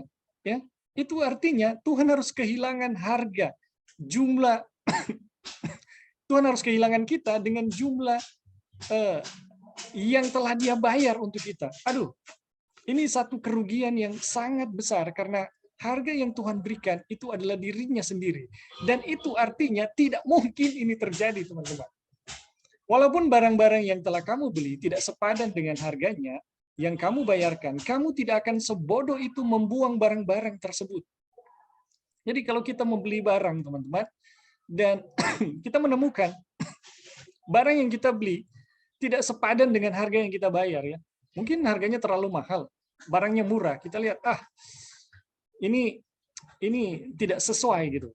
Tetapi kita nggak sebodoh bahwa kita akan membuang begitu saja barang yang kita telah beli, ya. Itu tidak demikian ya teman-teman. Kamu lebih suka mendapatkan pengembalian uang kamu daripada tidak mendapatkan apa-apa. Jadi kalau kita membeli dan kita melihat harga yang dibayar itu terlalu tinggi, barangnya tidak sesuai, kita lebih baik kembali gitu. Dan itu tidak mungkin terjadi teman-teman kepada apa yang Tuhan telah buat untuk kita. Kita lanjut ya. Tetapi kamu tidak ada hubungannya dengan pertanyaan apakah kamu layak atau tidak. Wah, ini luar biasa teman-teman. Pertanyaan Tuhan membeli kita itu tidak ada hubungannya teman-teman dengan apakah kita layak atau tidak gitu. Ketika Kristus di atas dunia ini dengan maksud untuk membeli, Dia tidak perlu seorang pun memberi kesaksian kepadanya tentang manusia, sebab ia tahu apa yang ada di dalam hati manusia. Wow, ini lebih luar biasa lagi, teman-teman. Jadi waktu Tuhan membeli manusia, Tuhan tahu persis apa yang ada di hati manusia, teman-teman. Tuhan tahu persis bagaimana jahatnya manusia, tapi dia tetap membelinya. Dia melakukan pembelian dengan mata yang terbuka, dan dia tahu persis nilai dari apa yang dia beli. Teman-teman, Tuhan bukan salah beli ya. Aduh, dia telah tebus dan ternyata ini penjahat. Bukan demikian ya. Tapi Tuhan tahu persis ya siapa yang dia beli. Yang dia beli ini adalah penjahat semuanya, teman-teman. Ya. Dan dia tidak kecewa jika kamu datang kepadanya dan mendapati kamu tidak berharga, ya. Tuhan tidak kecewa dengan itu, teman-teman. Betapapun telah merosotnya diri kita, betapapun telah hancurnya diri kita dan tidak berharganya, itu tidak membuat Tuhan kecewa, teman-teman. Kamu tidak usah ragu akan pertanyaan tentang layak tidaknya diri kamu gitu. Jika dia dengan pengetahuan yang sempurna tentang kasus ini puas dengan transaksi itu, kamu seharusnya menjadi orang yang terakhir untuk mengeluh. Jadi teman-teman, ketika Tuhan ya membeli diri kita, dia bukan salah beli, tapi dia tahu persis bahwa kita itu jahat. Ya, bagaimana diri kita gitu, bagaimana nilai dari sesungguhnya nilai diri kita. Dan kalau dia puas dengan nilai diri kita, kita seharusnya teman-teman itu berpikir juga sama seperti Tuhan dengan sesama kita ya. Jangan mengeluh gitu. Jangan mengeluh gitu. Jika ada orang-orang yang kita lihat, aduh, kita rasa untuk tidak bisa menerima gitu. Kita rasa dia tidak layak untuk menerima, dia tidak layak untuk diterima gitu. Kita jangan pernah terpikir seperti itu. Kita seharusnya menjadi orang yang terakhir ya untuk mengeluh, teman-teman. Jadi ketika kita melihat ya bagaimana Tuhan menerima kita, dia membeli kita apa adanya, dan dia tahu persis keadaan kita, teman-teman, seharusnya ini yang menggerakkan kita bagaimana sikap kita kepada sesama kita. Ya, ini begitu luar biasa ya, bagaimana penerimaan Tuhan kepada manusia yang berdosa. Karena kebenaran yang paling indah dari semuanya, ya. Karena kebenaran yang paling indah dari semuanya, dia membeli kamu dengan alasan bahwa kamu tidak layak untuk dibeli. Ini luar biasa, teman-teman. Tuhan membeli kita dengan alasan karena kita tidak layak untuk dibeli. Matanya yang terlatih melihat kamu sebagai yang berpotensi besar, dan dia membeli kamu bukan karena kelayakan kamu sebelum atau sekarang berharga. Ya, bukan karena saya sudah jadi seorang yang setia bagi Tuhan, seorang yang melayani Tuhan, Tuhan membeli kita, teman-teman, bukan ya. Tetapi untuk sesuatu yang dapat dia ciptakan di dalam dirimu. Jadi kita itu memang tidak berharga dan tidak bernilai. Tuhan membeli kita untuk apa? Supaya dia bisa menciptakan kita kembali, teman-teman. Itulah hebatnya, itulah dahsyatnya Tuhan yang kita miliki, ya. Dia menerima kita bukan karena kita berharga, bukan ada sesuatu pun yang berharga gitu di dalam diri kita atau akan berharga nantinya, tetapi memang tidak berharga. Tetapi kenapa dia menerima kita? Karena dia mau menciptakan sesuatu ya di dalam diri kita menjadi satu ciptaan yang baru. Waduh, ini luar biasa ya. Dia berkata, akulah dia yang menghapus dosa pemberontakanmu oleh karena aku sendiri. Akulah yang menghapus dosa pemberontakanmu oleh karena aku sendiri. Jadi Tuhan menghapus dosa kita bukan karena apa-apanya kita, teman-teman, tapi karena Tuhan itu sendiri. Kita tidak memiliki kebenaran. Sebab itu dia telah membeli kita agar kita dapat dijadikan kebenaran Allah di dalam Dia. Teman-teman, bagaimana kita mengalami kebenaran ya? Kita harus paham betul bagaimana Tuhan telah menerima dan membeli kita. Kalau kita gagal memahami penerimaan Tuhan dan bagaimana Tuhan telah membeli kita, teman-teman, kita tidak pernah akan mengalami yang namanya kebenaran Allah, ya. Bagaimana kebenaran yang mengubahkan, bagaimana kebenaran yang menjadi kekuatan bagi kita untuk melakukan hal-hal yang baik di hadapan Tuhan. Kata Paulus, sebab dalam dialah berdiam seluruh jasmania, seluruh kepenuhan Allah, dan kamu telah dipenuhi dalam dia. Wah, ini luar biasa ya. Dialah kepala seluruh pemerintahan dan penguasa. Ya, beginilah proses lengkapnya. Kita lihat ya proses lengkapnya. Kita semua dalam kodrat ya adalah anak-anak terkutuk. Jadi kita semua dalam kodrat kita, teman-teman, adalah anak-anak yang terkutuk.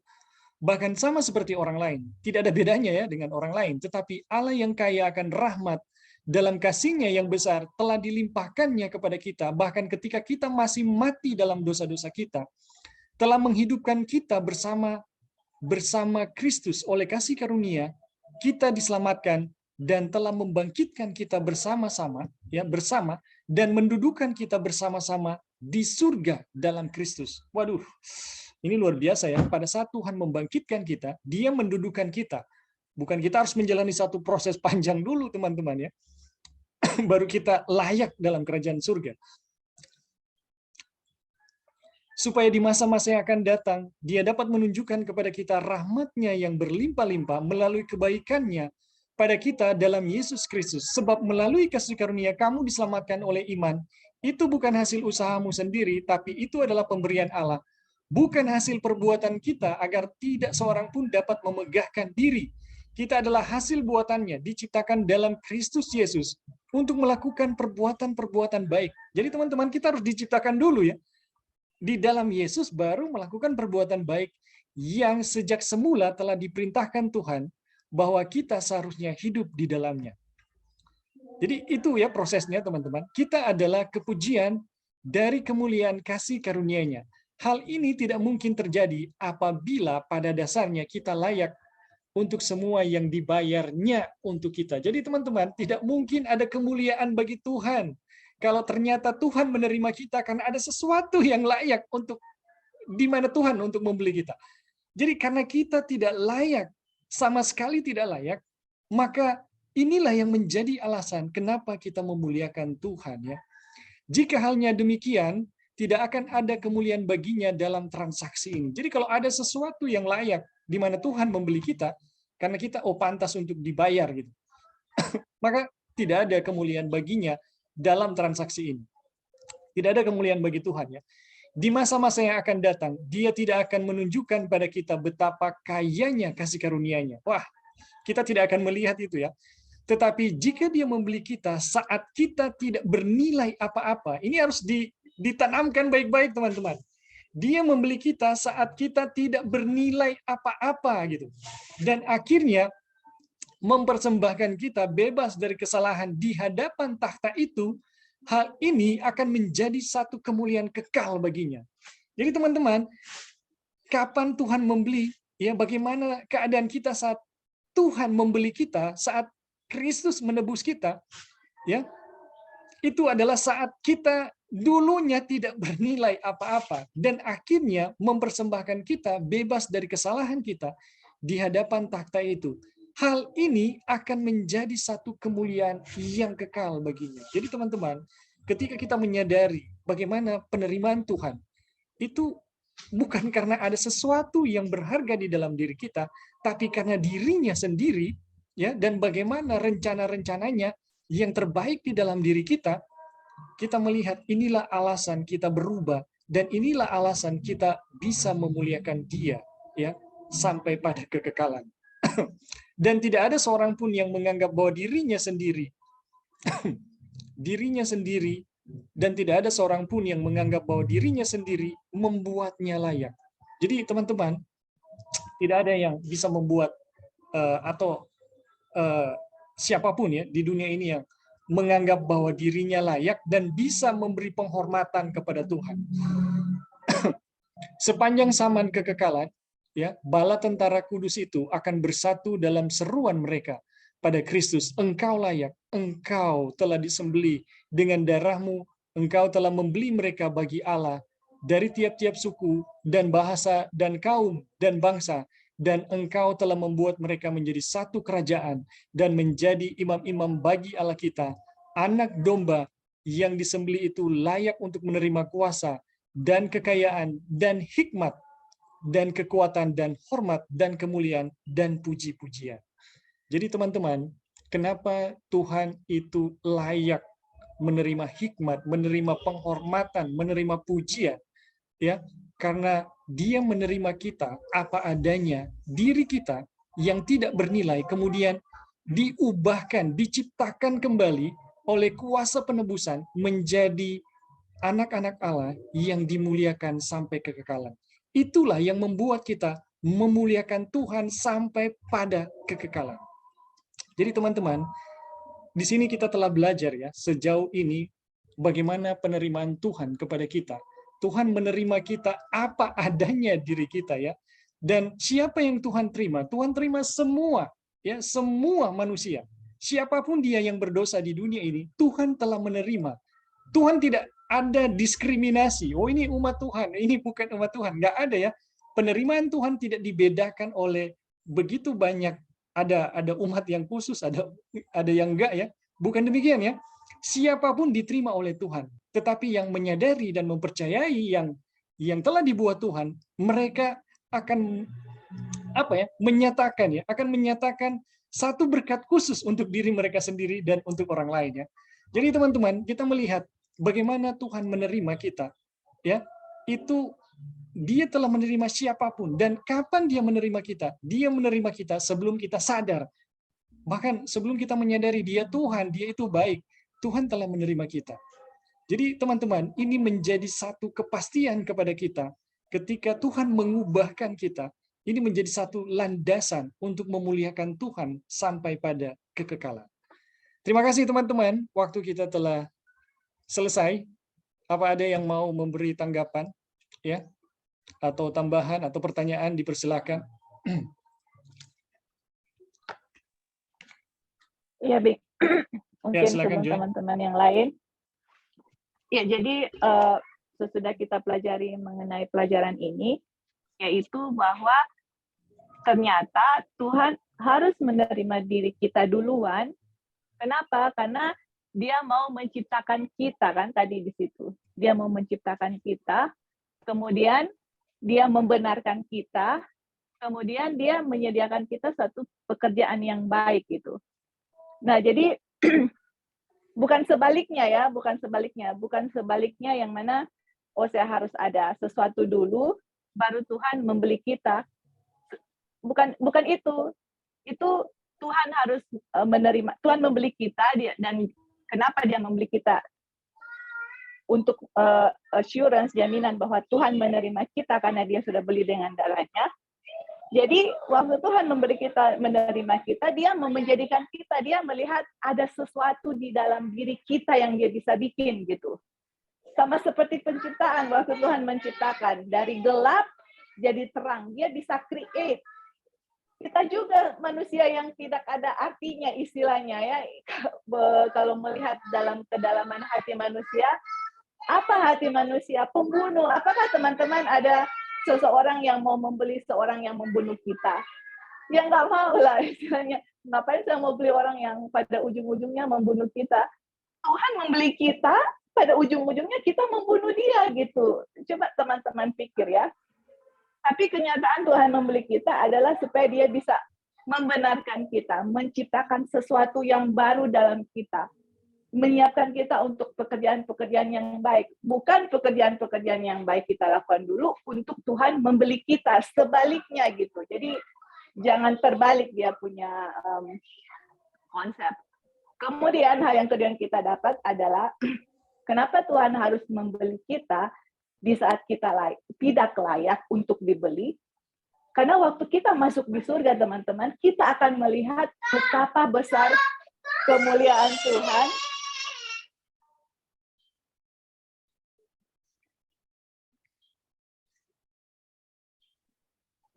Kita akan melihat betapa besar kemuliaan Tuhan yang mana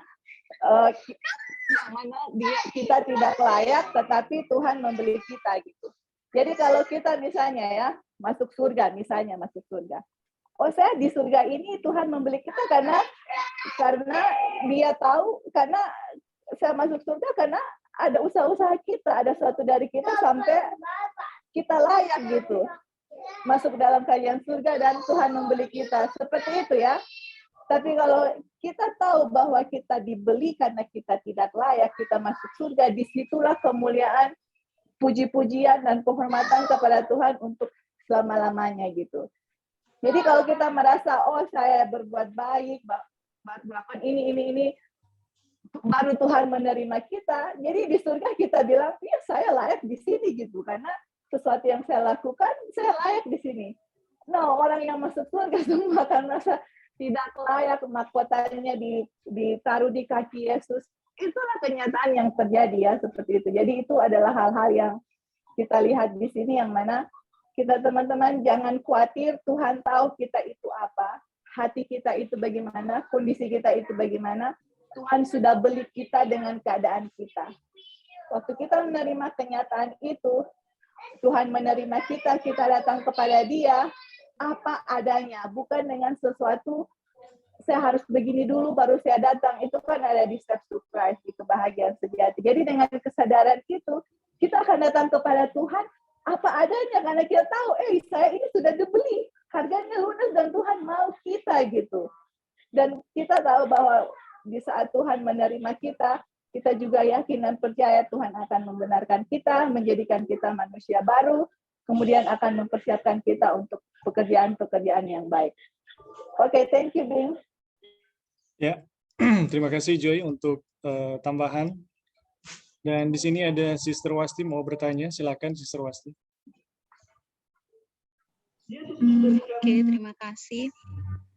Dari tadi suka bertanya, cuman karena ada di dalam chapel, jadi ini ada keluar. Oke, saat kita belajar tentang bab ini juga, kita menyadari luar biasa ternyata kita tidak perlu melewati tahap yang perlu disucikan dulu, baru pelayanan itu diterima.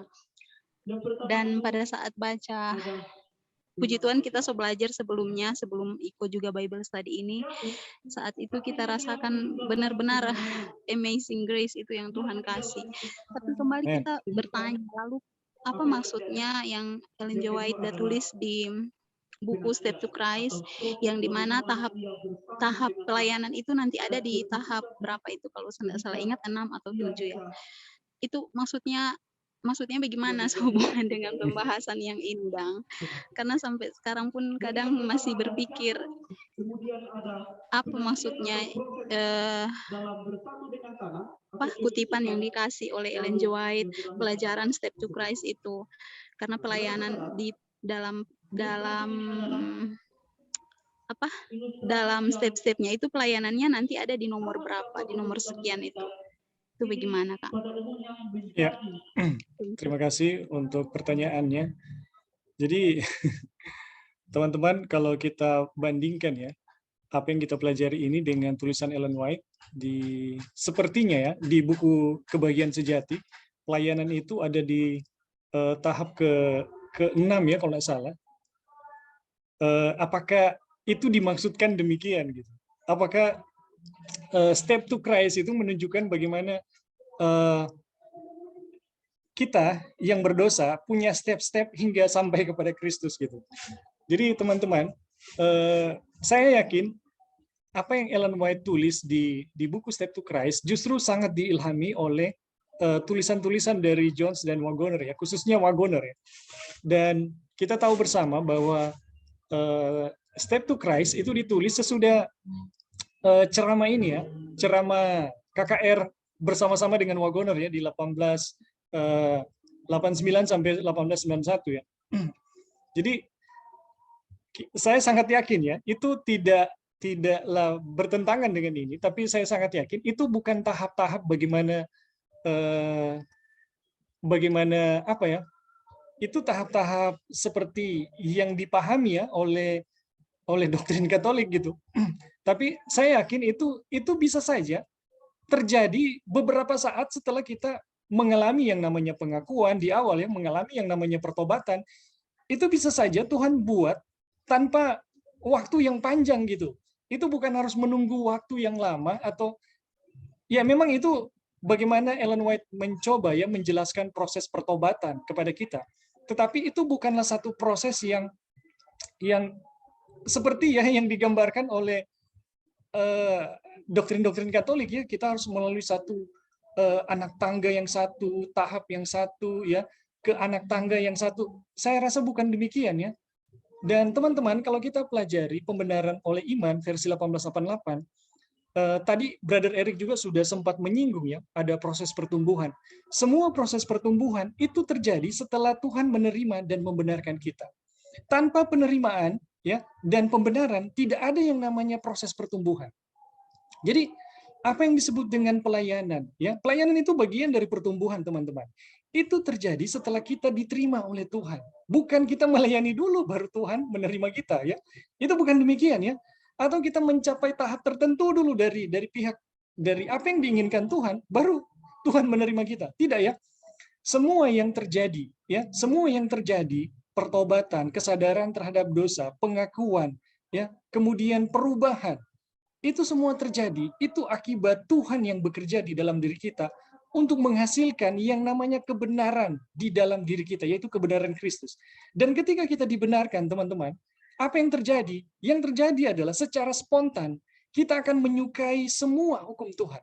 Dan secara spontan, saya mau menjadi saksi bagi Tuhan. Dimanapun itu, kapanpun itu. Ya, ketika kita betul-betul mengalami yang namanya kebebasan di dalam kebenaran Tuhan, ada satu dorongan yang sangat kuat yang akan kita miliki ya dalam kapasitas yang bagaimanapun itu akan kita ekspresikan kepada sesama kita ya tanpa harus menunggu penyiksaan atau penderitaan apa ya. Itu enggak demikian ya teman-teman. Jadi semua proses di dalam Tuhan, semua proses di dalam jalan Tuhan atau dalam rencana Tuhan, itu adalah semua proses bagaimana kita bisa menikmati berkat-berkat Tuhan, dan di dalam menikmati berkat-berkat Tuhan, kita akan menyaksikan, ini semua jalan Tuhan, semua hukum Tuhan itu baik gitu. Semua yang ditetapkan Tuhan itu baik adanya. Kita akan bersaksi dari satu hukum kepada hukum yang lain, dari satu jalan kepada jalan yang lain, bahwa apapun yang ditetapkan Tuhan itu sungguh baik adanya untuk kita. Jadi teman-teman, hukum-hukum Tuhan bukanlah alat untuk menyiksa kita atau menguji kita supaya kita layak di hadapannya. Bukan demikian ya teman-teman. Tetapi hukum itu diberikan untuk memberkati kita. Dan itu hanya bisa jadi ketika kita mengalami yang namanya pembenaran. Tanpa pembenaran, kita tidak akan pernah mengalami hal tersebut. Dan untuk mengalami pembenaran, kita harus tahu persis bagaimana Tuhan menerima kita. Kalau kita tidak tahu bagaimana Tuhan menerima kita, teman-teman, saya tidak yakin kalau kita akan mengalami yang namanya pembenaran oleh iman. Saya tidak yakin. Kenapa? Karena di luar sana ada jenis pembenaran yang palsu, teman-teman. Ya, di mana kita harus buat sesuatu dulu, baru Tuhan membenarkan kita. Jadi teman-teman, pembenaran oleh iman itu dasar dari pembenaran oleh iman. Kita harus tahu persis bagaimana Tuhan menerima kita. Dan minggu depannya kita akan belajar bagaimana kita mengalami kebenaran tersebut. Ya, bagaimana selanjutnya kita mengalami kebenaran tersebut. Ini penjelasan Wagoner ini sangat mencerahkan ya, supaya kita mengalami kebenaran yang Tuhan anugerahkan kepada kita. Minggu depan kita akan lebih banyak mempelajari ya pelajaran tentang iman dan bagaimana kebenaran itu dialami oleh kita. Oke, mungkin seperti itu, Sister Wasti. Mungkin ada yang lain atau bagaimana? Halo, Bing. Oh, oke. Silakan, Brother Eric. Oke. Sebelum kita menanggapi pertanyaan dari Sister Wati, jadi memang pekabaran pembenaran oleh iman ini kalau orang bisa lihat ya, bahwa dia ada 3, tapi satu yang satu yang sesuai dengan kebenaran firman Tuhan atau apa yang dijelaskan oleh Alkitab, atau bahasa Roh Nubuat adalah dalam kebenaran yang dalam sudut pandang kebenaran yang tepat. Dan memang ada satu yang sering dikatakan dengan label pembenaran oleh iman yang itu one safe always safe. Nah, itu yang dari orang tahu bersama dari itu karismatik, full gospel dan lain sebagainya. Jadi orang memiliki keyakinan seperti itu. Kemudian yang kedua, pembenaran oleh iman yang versi Katolik ya. Kita harus plus ada sesuatu usaha kerja yang harus dilakukan, itu akan kemudian menuntun kita atau membuat kita berada pada keadaan di mana Tuhan dapat membenarkan kita. Itu Katolik. Yang pembenaran oleh iman yang 1888 itu adalah pekabaran pembenaran oleh iman yang sekali lagi ya, menempatkan hukum pada posisinya yang sebenarnya, kemudian menjelaskan tentang bagaimana cara Tuhan yang sesungguhnya yang dapat menyelamatkan kita ya melalui pekabaran ini. Jadi pekabaran pembenaran oleh iman 1888 adalah pekabaran on the track yang sementara terang pelajari. Kemudian selanjutnya ingin menanggapi dari pertanyaan dari Sister Wati. Jadi memang Alkitab juga menjelaskan sepertinya ada tahapan-tahapan seperti itu. Ini sepertinya ya. Tapi memang bagaimana cara Tuhan menyelamatkan di dalam setiap tahapan itu adalah bagian bagaimana sesungguhnya kasih karunia itu terjadi ya, atau bekerja dalam kehidupan kita melalui apa yang Yesus lakukan lewat kehidupan, kematian, kebangkitan, dan pekerjaan pengantaraannya. Dan memang itu adalah satu hasil yang secara alami yang akan dihasilkan, seperti itu ya, yang akan dihasilkan. Dan sesungguhnya ketika sebagaimana bahasa penjelasan dalam pelajaran ini menjelaskan bahwa ketika kita menyadari bahwa kita telah, ini kan sekali lagi pekabaran pembenaran oleh 1888 ini DP bentuk waktu ini telah. Ketika kita memahami bahwa kita telah dikasihi, kita telah diselamatkan, kita telah dibenarkan, kita telah didamaikan, kita telah diterima, ini sesungguhnya adalah modal awal ya bagi orang untuk melakukan pekerjaan yang baik itu. Dan memang itu dijelaskan di dalam Efesus 2 ayat 8 sampai 10 ya. Kalau di bagian ayat 10 kan itu semua tujuannya adalah untuk menghasilkan pekerjaan baik ya dari dalam diri kita. Dan itu akan dihasilkan secara alamiah. Secara alamiah setelah kita memahami bagaimana Tuhan telah ya menerima, menyelamatkan, menyucikan, membenarkan, dan seterusnya. Dan memang itu adalah bagian dari hasil yang akan orang alami ya, secara alamiah yang akan terjadi oleh kuasa kasih karunia itu. Dan memang itu langkah-langkah itu dijelaskan oleh Roh Nubuat, khususnya tulisan Ellen White ya, melalui tulisan Kebahagiaan Sejati atau Step to Christ. Itu hanyalah mungkin untuk Tuhan memberikan terang sehingga orang bisa memahami ya, bisa memahami sesuai dengan cara kerja otak kita ya untuk memahami berdasarkan struktur kebenaran yang Tuhan ingin sampaikan kepada kita yang di mana kita boleh memahaminya. Tapi sekali lagi ya, setiap tahapan yang kita akan lalui dalam proses kehidupan kita, ini yang kita bilang tadi berbeda dengan apa itu ajaran agama kekafiran, ya, bagaimana sesungguhnya penjelasan tentang keselamatan dari agama kekafiran. Setiap tahapan yang orang lewati itu seperti pertumbuhannya satu tanaman itu, orang dijamin dengan kebenaran yang 100. Apa itu kebenaran 100 itu? Adalah kebenaran yang Tuhan Yesus telah lakukan bagi orang, kehidupannya, kematiannya, kebangkitannya, dan pekerjaan pengantaraannya. Setiap tahapan pertumbuhan itu orang dijamin dengan kebenaran yang 100 ini. Itu yang tadi dari awal ya kita memahaminya.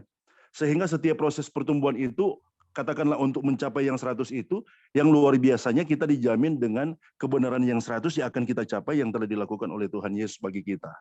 Memang ada firman yang menjelaskan tadi bahwa kita dihakimi berdasarkan terang yang orang tahu. Dan memang cara kerja Tuhan untuk mematenkan kebenaran yang Tuhan rindukan dihidupkan dalam kehidupan kita itu seperti itu. Kita akan bertumbuh dalam proses belajar kepada proses belajar selanjutnya, dalam proses pemahaman kepada proses pemahaman selanjutnya, sampai kita tiba pada kepenuhan.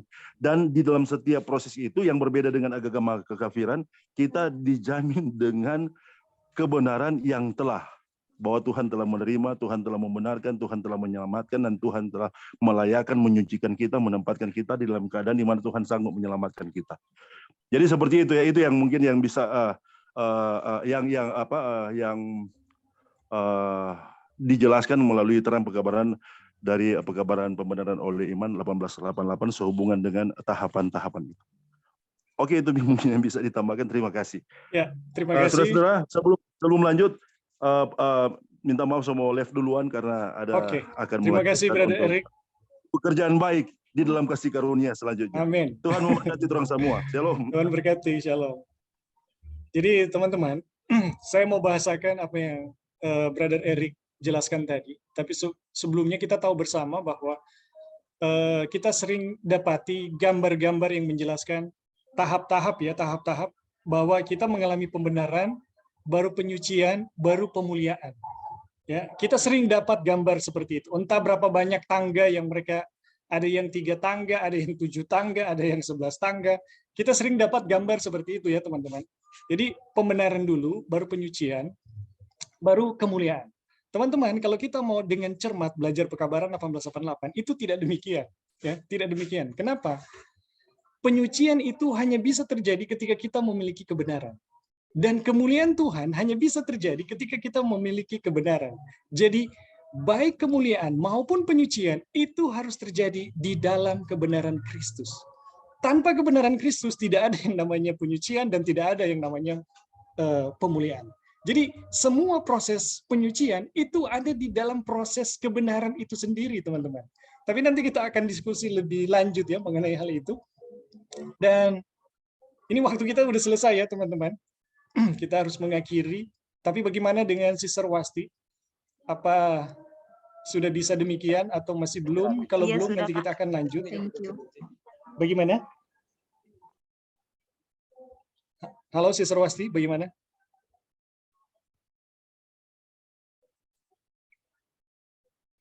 Halo, halo. Katanya sudah, Bing. Sudah. Oke.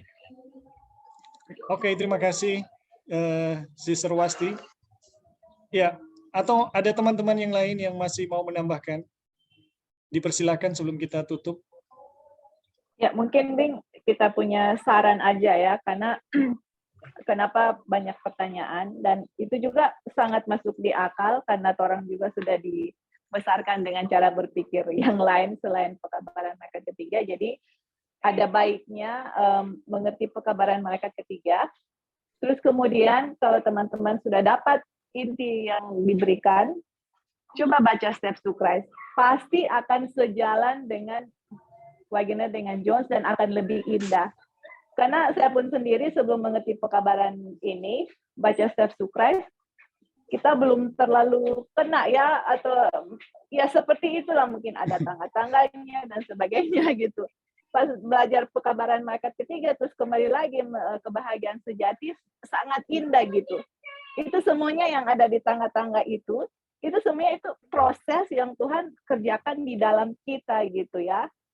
Yang tadi sudah ada penerimaan dulu, pembenaran, dan lain-lain itu akan seperti ada kalau kita tanam biji, kemudian akan keluar dia punya kuncup, kemudian dia punya buah, seperti itu dan setiap tanam pohon itu kalau ada kuncup keluar itu kan perfect kuncup gitu, dia punya daun-daun, dia punya buah, jadi ada tahap dalam pertumbuhan pohon itu.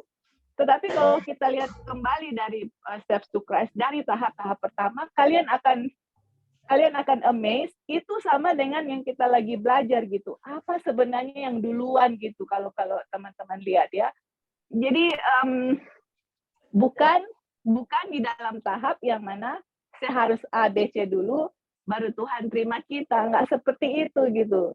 Jadi emang kalau kita mengerti pekabaran malaikat ketiga, baca lagi buku Kebahagiaan Sejati, baru akan sangat kena ya, dia punya poin-poin di situ, kita akan lebih mengerti dan sangat luar biasa apa yang Tuhan mau lakukan untuk diri kita. Seperti itu. Jadi bukan saya melakukan ini itu dulu, baru ada penerimaan, justru penerimaan Tuhan dulu sama kita, baru akan ada dia punya hasil di kemudian gitu. Oke, thank you, Ebing. Ya, terima kasih Joy. Jadi kalau saya mau sederhanakan ya, tangga-tangga atau step to Christ itu semuanya ada di dalam Christ. Ya, step to Christ itu dari awal sampai terakhir itu adalah Christ gitu. Jadi sama seperti tangga yang dilihat oleh Yakub ya, tangga yang diulurkan ya dari surga sampai ke bumi, tangga itu adalah Kristus. Jadi mulai dari anak tangga pertama, teman-teman, sampai di akhir, sampai di surga, semua itu adalah Kristus. Mau tangga apapun, mau jumlahnya yang keberapa, itu adalah Kristus. Jadi di dalam Kristus kita bertumbuh ke arah Dia. Di dalam Kristus kita itu mengalami yang namanya perkembangan. Di dalam Kristus kita mengalami yang namanya perubahan atau pertumbuhan. Jadi dari awal sampai terakhir itu adalah Kristus. Jadi kira-kira sederhananya begitu ya teman-teman. Oke teman-teman, apa masih ada lagi? Kalau sudah tidak ada, terima kasih untuk kehadiran dan partisipasinya.